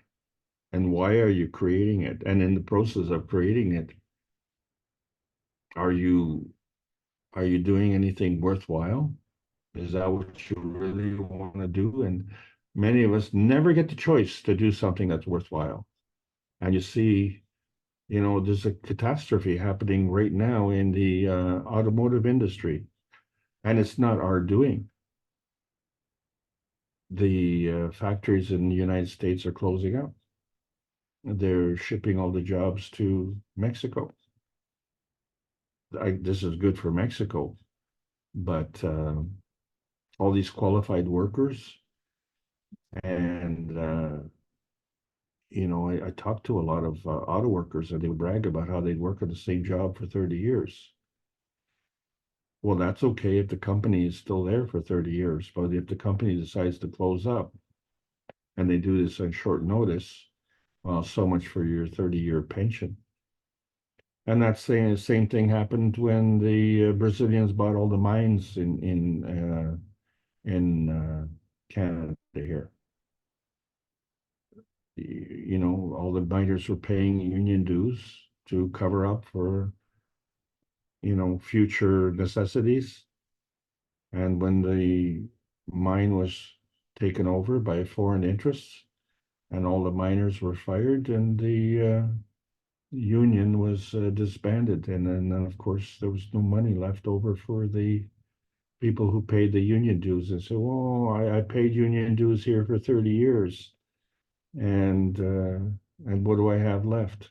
Yeah, well, memories, wonderful memories. So, you know, we can't we'd all like to live on a lily pad and watch the years go by. So I often wonder if we get into outer space, that there's not going to be a traveler's way station in between, is it? Where we're going to be able to sit down and have a coffee. And are we going to have a coffee? Of course we are. We're Are gonna go, we? we're gonna go to Mars for coffee and then back. That's not gonna be a problem. Yeah, we're gonna set up rest stations, let's say. Again, mattercraft to the rest station, mattercraft to continue the destination, and then perhaps transmutation. Yes, I think we'll be able to play both games. Well, let's get going. Yeah, I know. What are we We're waiting all for? impatient. And you mentioned automotive, and I was seeing a headline where Tesla has discharged most of its supercharger team. I wasn't even aware of superchargers, but apparently there's a network of these chargers, and they're very efficient and they're very quick. And Elon Musk, they said, has laid off most of the supercharger team. Do you think he knows something is coming down the highway, and why throw good money after bad? Perhaps it's this close that he's actually telling the team. I know the Biden administration, they were banking on this supercharger network in a way to promote the electric car and other things. So do you think has a drift? Why would you not want to charge up your cars? And Ford is also was going to get in on this supercharger network. Apparently, they're quite good and they're quite efficient. I don't know the full story, but it just seems like, gee, why would you want to stop that progression? Well, the Ford F-150 Lightning Forget about it. production has stopped. They are postponed until the year 2026, maybe. Right? And yeah, of course he knows. Of course he knows, but you know,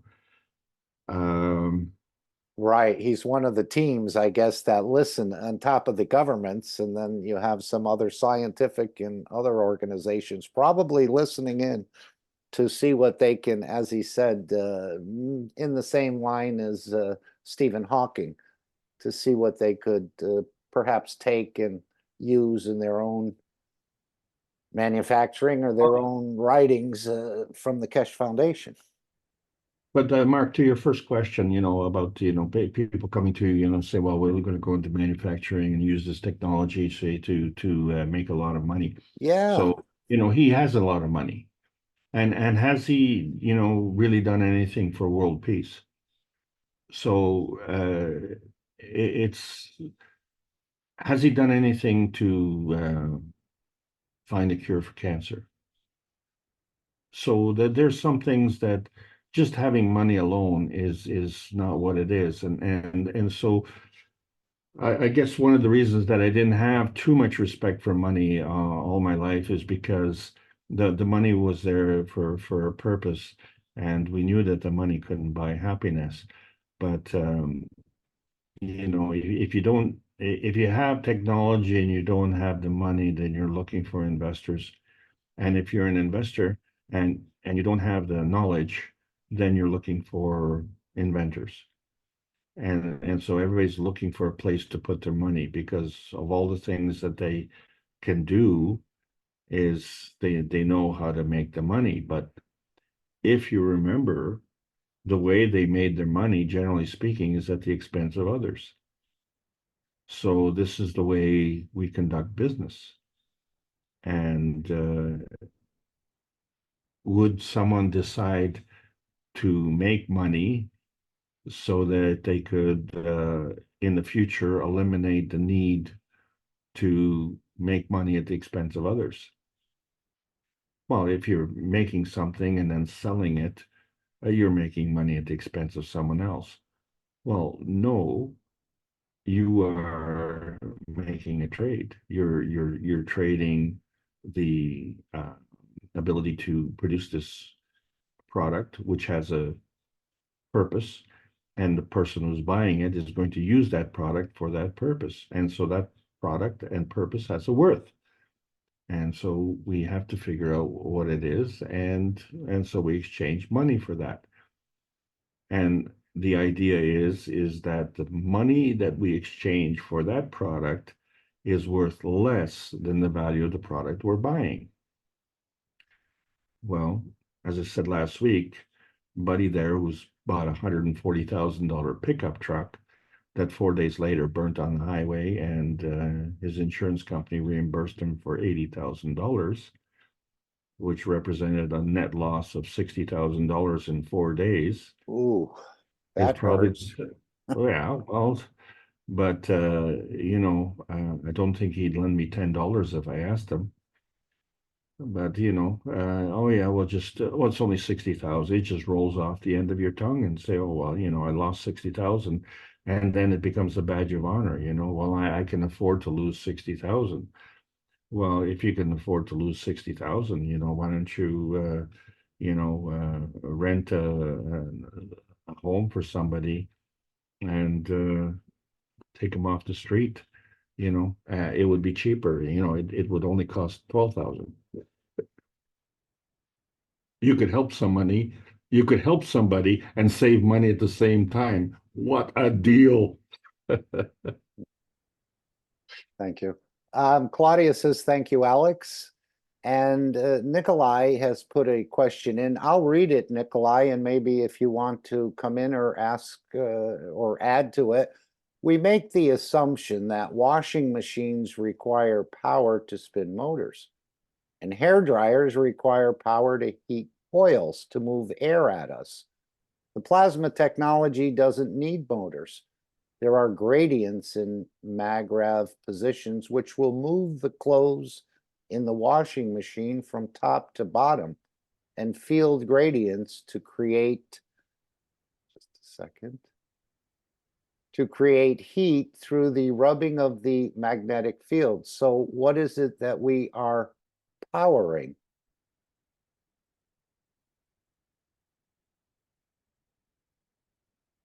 Nikolai?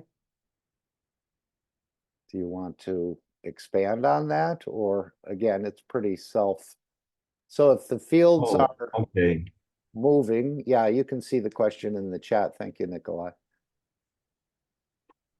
Well, yeah, I initially had a question about his question, but so what is it that we are powering? And this is very relevant to today. So this is really, really important. The virus is an energy pack. And the purpose of the virus is to facilitate the creation of protein. So that means it's consuming energy in the folding process.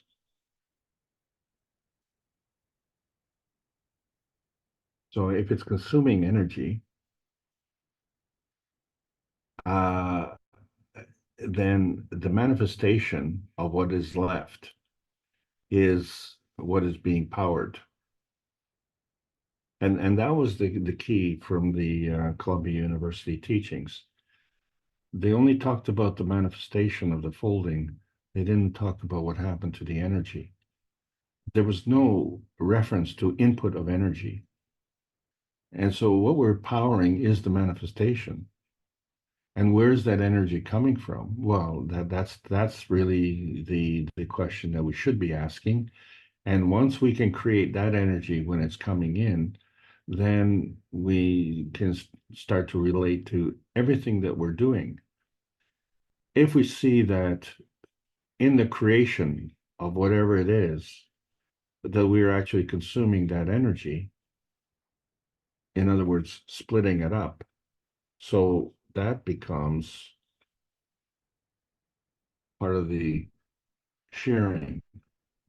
What we have left behind is a physical manifestation, but that energy is now offset by the energy of the universe. So also adding to the question that you had about the cosmic rays, that they would operate the same way.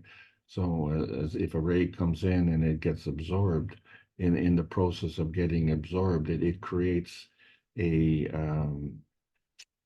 an offsetting balance. In other words, it somewhere, somehow, energy is being exchanged to offset that. And it has to be within the same field strength. It has to be with a constant field strength. So in our physical plane, we say it's a constant energy. So whether it's light, it would have a constant relationship between field frequency and wavelength. Whether it's in pH, it would have a constancy between acidity and alkalinity.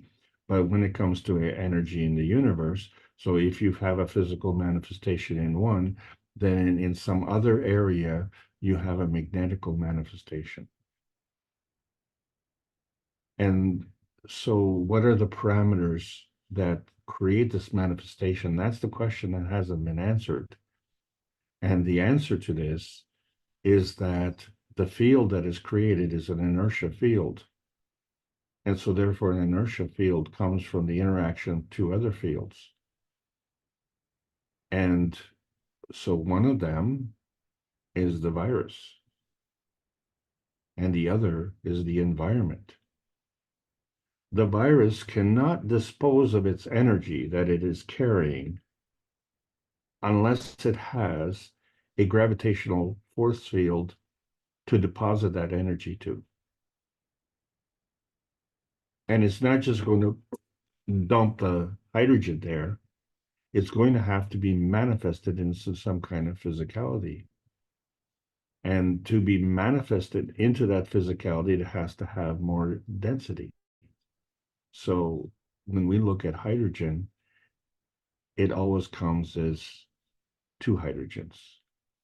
And when we look at oxygen, it always comes as two oxygens. And these are the two fundamental things that have to do with the creation of life on this planet. And from the creation of those two inertias, everything else follows. So when you're looking at the DNA transcription, the initiator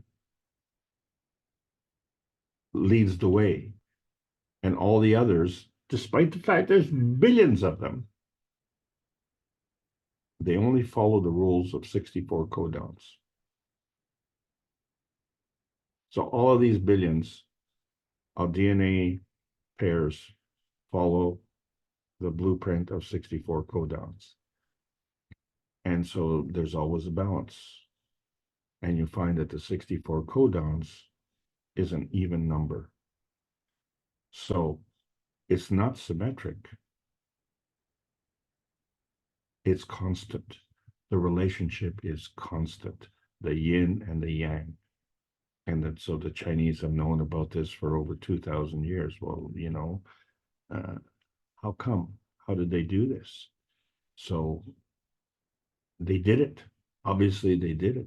So we don't know how they did it. That's our problem. But it's been the problem of a lot of people because we've been forgetting.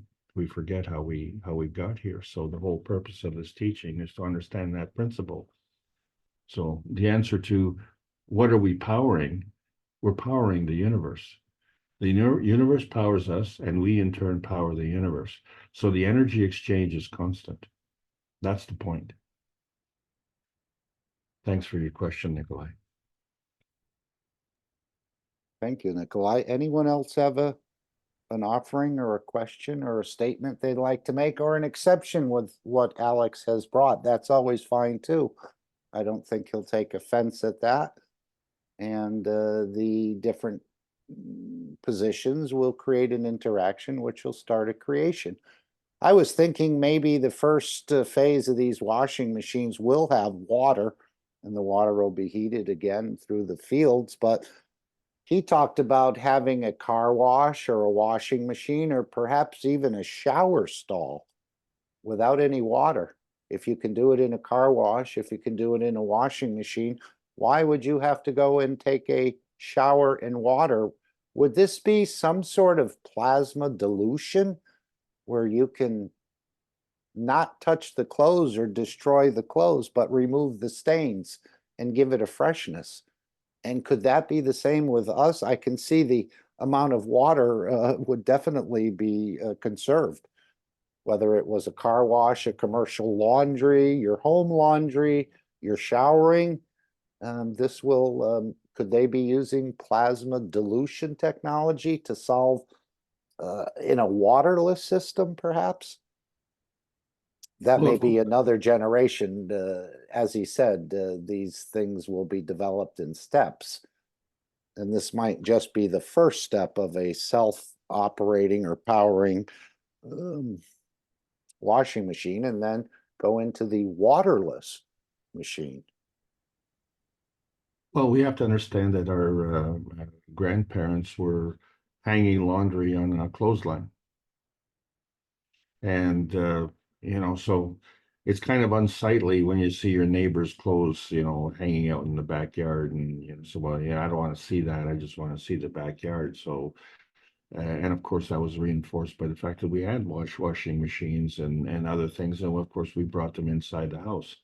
But we also brought the washroom inside the house. So, and that was quite a sensation when that happened, right? I mean, who wants the outhouse in-house, you know? But we, you know, we managed to overcome that. So what we didn't understand was the benefits of hanging the clothes on the clothesline, and so me, I thought, well, it's to dry the clothes. But is it to dry the clothes? Or is it to disinfect the clothes?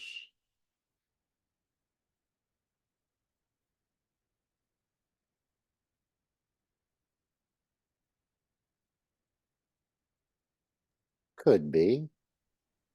Again, it does beat taking a washboard and a whole bag full of laundry down to the river's edge and washing Yeah, but that way. you put the clothes in bright sunlight, and they will be clean. Yeah, but in the winter, we don't get the bright sunlight, do Well, we? that's the problem, isn't it? So, you know, if you put dry clothes outside in the wintertime, they would become clean. But if you put wet clothes out in the wintertime, they would become hard. So they'd become hard and clean, but when you brought them back, they'd still be wet, right? And so it's the presence of the moisture that actually would create an environment that would be ideal for the exchange of something. And what would that something be? Well, you know, it could be the cooking in the house. I'm sure you've gone into a house and you can tell, you Yeah, can smell what cooking. they've been cooking. Yeah. Or you go into a restaurant and you find especially a chicken restaurant, and people don't walk in chicken restaurants, they shuffle their feet, okay, because it's very slippery. How does the slippery oil get on the floor when the slippery oil's in the frying pan? Well, because the oil is transferred as a gas, and then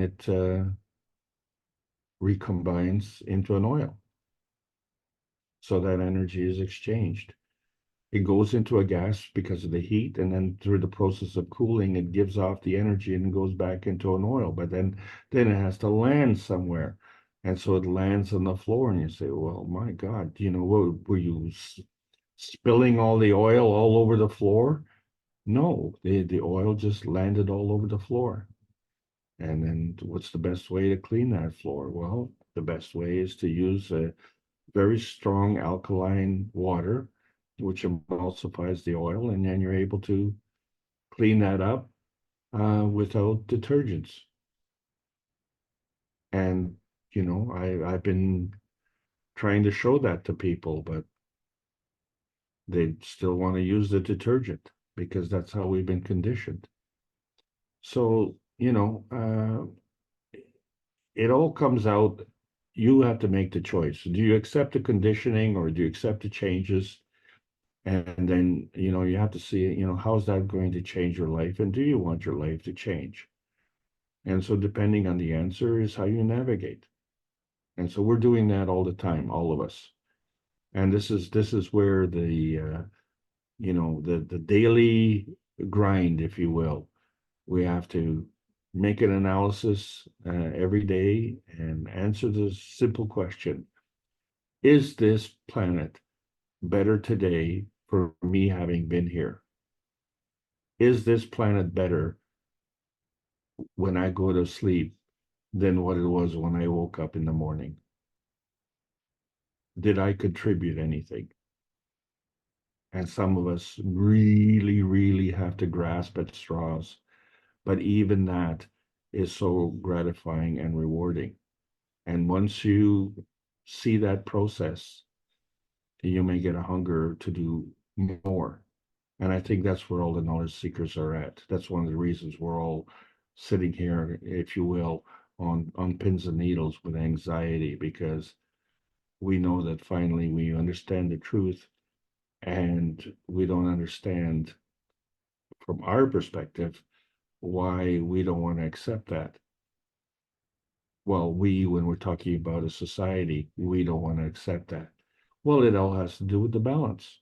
So, there's a few of us, and there's a lot of them, if you will. But the them is also comprised of those who don't want to and those who do want to. Well, can we do that on the physical basis?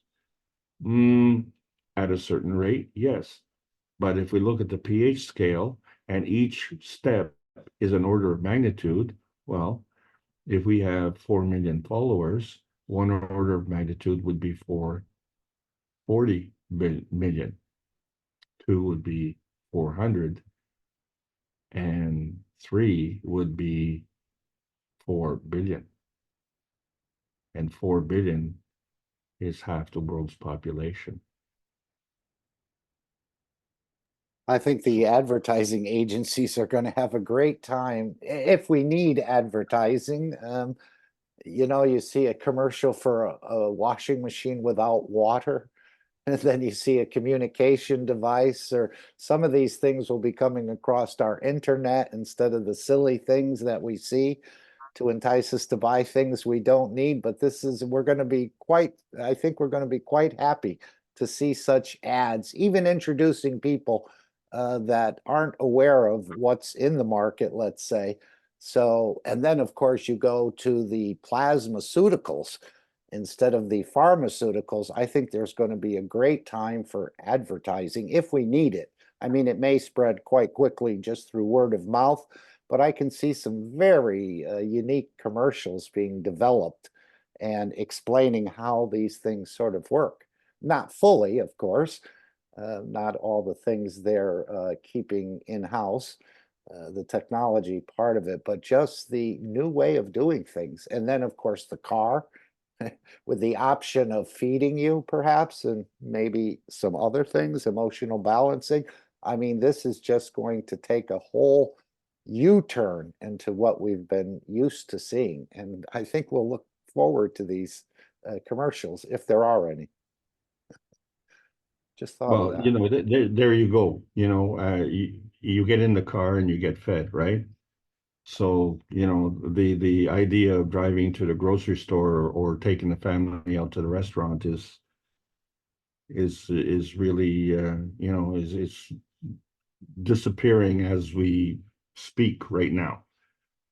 So there would have to be a substitution, you know, for that. So, well, we're going to go out and just enjoy the ride, you know, or we're going to go out and enjoy the company, or we're going to go out and do something else that we haven't considered at this point in time because we're too busy working and too busy trying to manage the Yes, bills and organizing our 100%. schedules. Yes. So I think there's a whole world out there where, you know, right now we have a hesitancy of, you know, wanting to go to it because we've all kind of organized our little world in the best way. But when you look at those who are suffering right now with the shall we say the modern technology, who is suffering with modern technology? Have you seen some of the roads in Africa?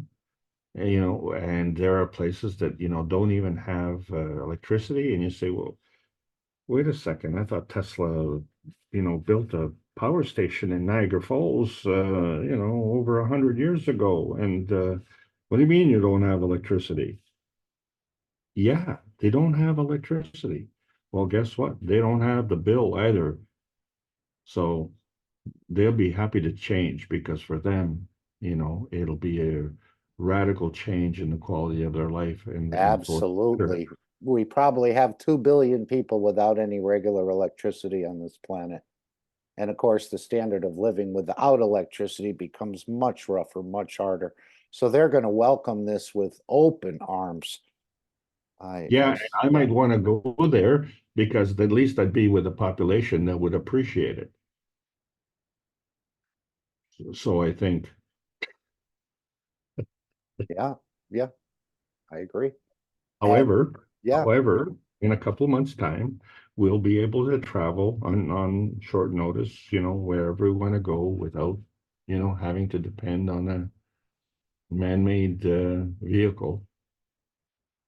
And then we could go there and visit, and then we can come back or not, you know.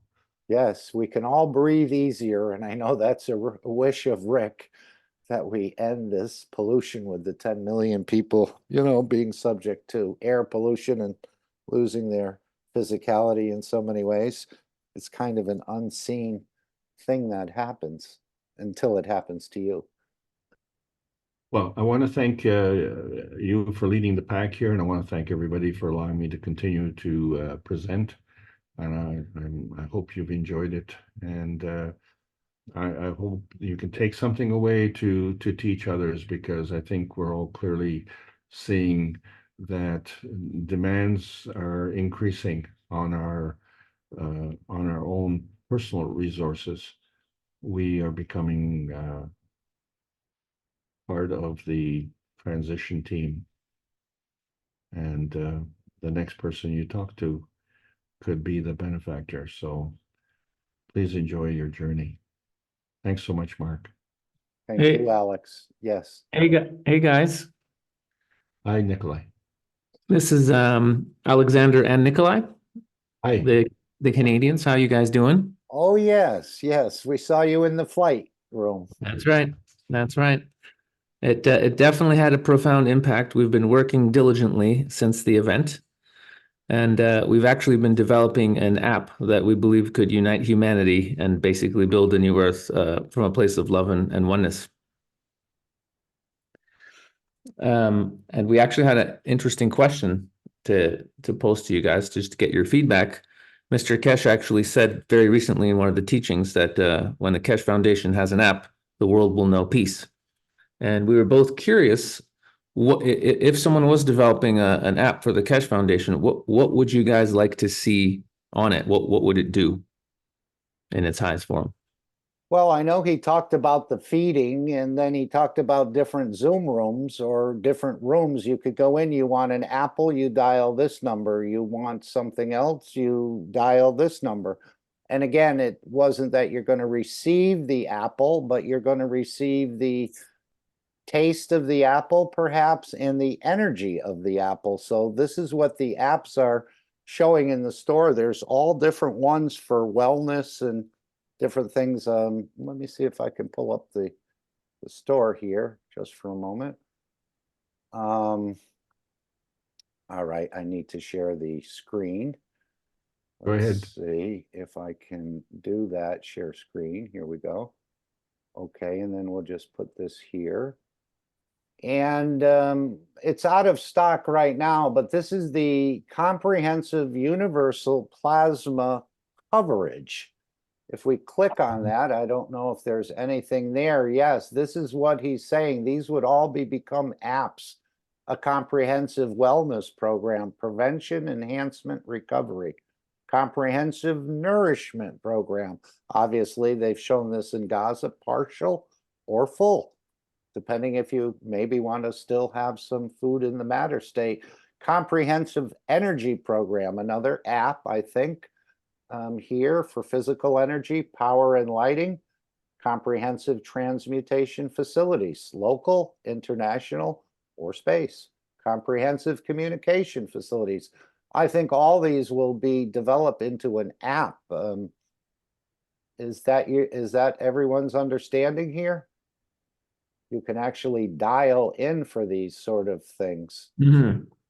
Yeah, we were aware that that's part of the intention, but we were just curious what else you guys that are in the room would envision. Like if we said everyone's going to have this app on their phone and it's the Keshe Foundation app, what else would it do in your wildest dreams? You know, what comes to you guys? Can I weigh in on that? So one of the things that you have to take into consideration is the changing landscape.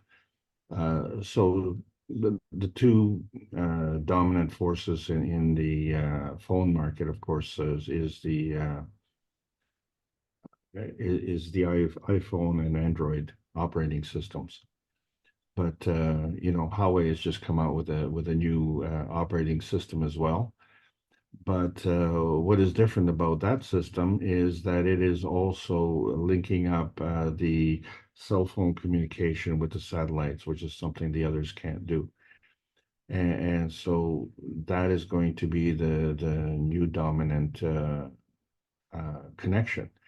Now, the comprehensive units that Mark has just outlined, they're also going to be hooked up to the satellite centers. And the reason for that is because not everyone is going to have a communication unit as provided by the Keshe Foundation. So those units can do, and so we understand that there are different types of communication. So there's cell phone, there's satellite, there's internet, and there's the plasma dome. So the universal communication units can communicate on all four of those platforms. The app that you're going to be looking at is probably going to be on the other three. And so that being the Harmony OS, the Android, and the iOS. The thing about it is that when you're looking at the ratios of the population, you're finding that the usage of the Harmony OS will be more than the combined usage of the other two. So that's what's changing right now as we speak, and there's been a radical shift in the attention to those platforms, and those developers who are not recognizing the change are going to be actually developing for the diminishing market. And it's really just a matter of time before the new Harmony system, and it's not the only system. There are other systems that are coming, and they are there's another one I can't remember the name, but it too is coming out of China. So you have to understand that the Chinese market, being 1.4 billion, is a lot bigger than the 350 million that we have, or 450 million that we have in North America. So the emphasis on the new technology is going to be that much greater. Furthermore, furthermore is the infrastructure that's available. And the current infrastructure is racing between cell towers and satellites. And the North American versions are fundamentally obsolete. This is a problem. And so are we going to be able to go through that transition to more advanced systems and still maintain the operating system platforms? So you're going to have to decide how to do that. And I think you're going to find a tremendous market potential with your idea. And you're also going to have to make sure that you have portability between the various platforms. Not an easy thing to do because for a lot of Android developers, Huawei was allowing Androids to be ported over onto the Huawei phones, but in the new version of the Harmony OS, they have basically ceased the compatibility. And we see the same thing happening in the computer platforms. So the Harmony system is also portable on the computer platforms, and so you're looking at the two major platforms, the Intel and the iOS, what we call the x86 platform, and the iOS platform on the computers is also going to be obsolete. So because that's where we have a logjam. The computer platforms are having difficulty integrating with the phone platforms, whereas the new Harmony OS is portable between the satellites, cell phones, and the internet. This is a radical change, and it's been, well, I think it's been 38 years since this type of change has hit the internet. And you think you got problems? Google has problems, serious problems, and no comment needed on that part. But what it means is that once you get into this type of thing, censorship will not be allowed, because that's a man-made construct.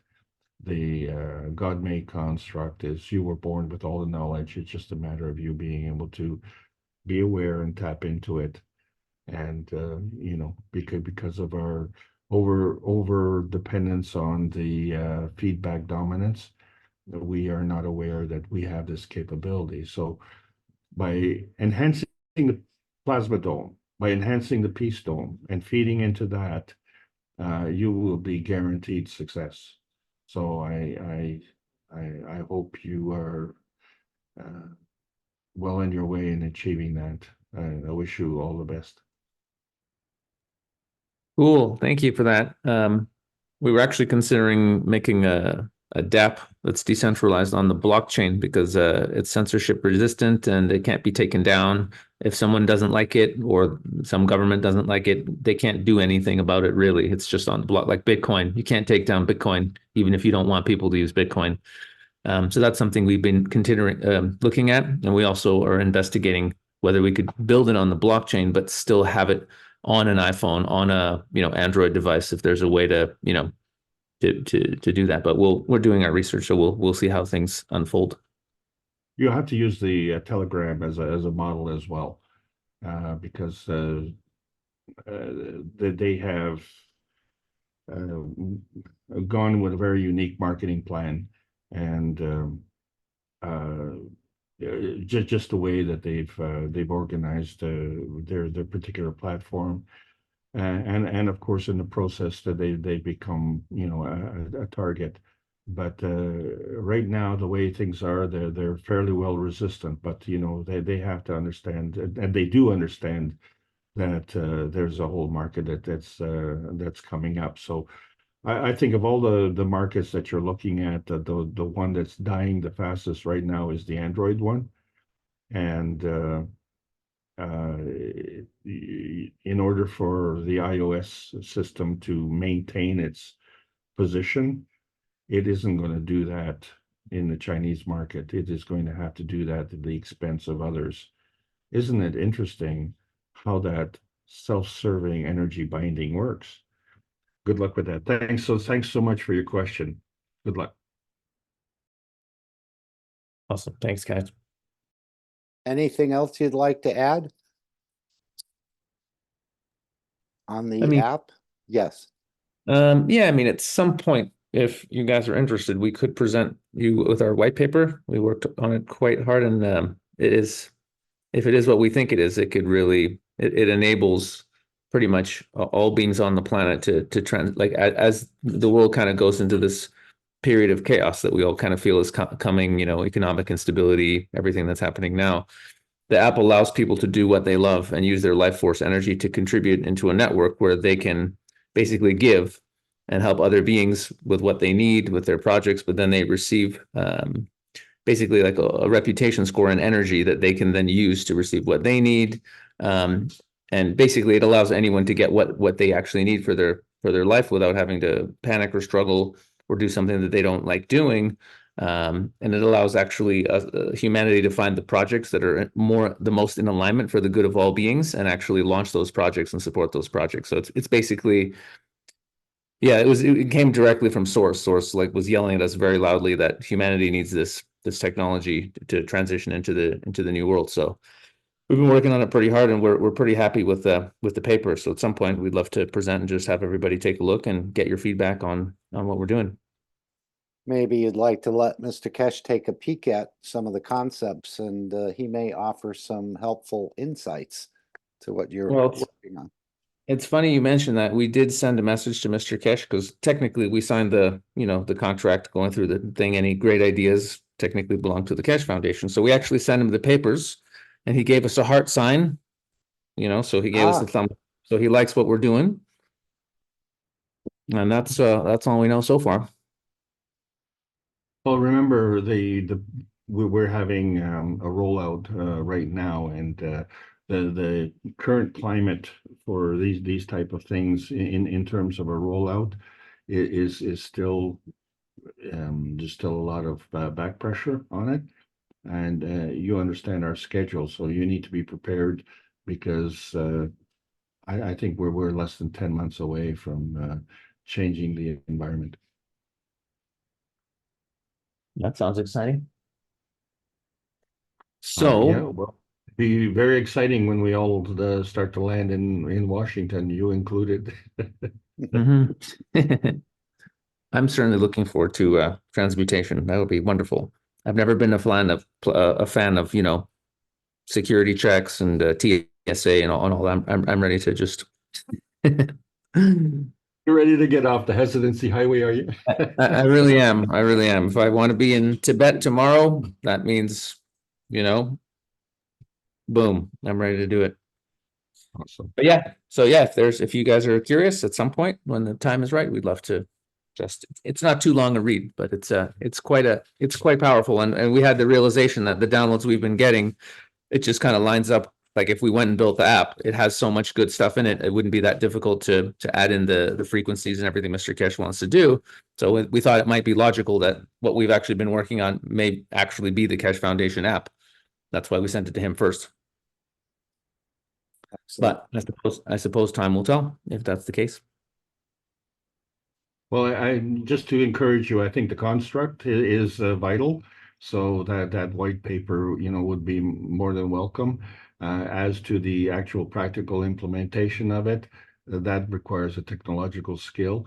And so the combination of those two will manifest in the inertia of the realization of this app. So, yeah, by all means, I think that would be great. And, whenever you're ready, just let us know, and then we can allocate some time for you here and be glad to hear it, because we need more input from the North American community. That is for sure. That's what I was just going to suggest. If they'd like to present a partial or some sort of time you need to just review the concepts of what you're working on, we'd be delighted for you to do that here on this platform or any of the platforms. I mean, if you guys have the energy we could do it at this moment, or we could, you know, or we could do it another call. Just depends on you Another guys. call. Yeah. Let's think about it. Another call. Yeah. Yeah, Yeah, let's just do that. send Alex a message or myself, or just get in touch with us. No problem. You can take over part or a good portion of the program and share with what you're developing. I'm sure there's going to be many people developing many different things that are going to want to have it aired in a way. And hopefully we'll have Yeah. some great comments and criticisms or suggestions for you. Yeah, that sounds great. Wonderful. Beautiful. Thank you. Open Thanks, guys. invitation. We'll reach out. Yep. Wonderful. Yep. Much love to you all. Yep. And may you all be proud of the work you do. And may you all be proud of the person you are. And may you all be proud of the difference you make. And as Mr. Kesh said, we're all carrying a corner of this very large carpet. So it's all of us now. And of course, remember the three kings. I think this is a huge protection for you in shielding. Because if you're thinking good and you're it's not as, it's easier said than done. But if you're thinking good and speaking good and doing good, there's not much that can attach to you. And I think it creates a shielding of emotional balancing for you. So remember the three kings when things work out well or when things don't work out so well. These three kings, or the concept, the understanding here, I think will be carrying with us forever. Because especially in the universe and especially here too. But again, it takes the individual work to work that out. Everyone's slightly different, but the concept remains the same. So thank you for being here, and thank you for being part of the whole process of delivering. We all work in different strengths and different areas, and it's all coming together for the common purpose of world peace. And of course, that's just the step in the next step of progression and interaction with the universal community.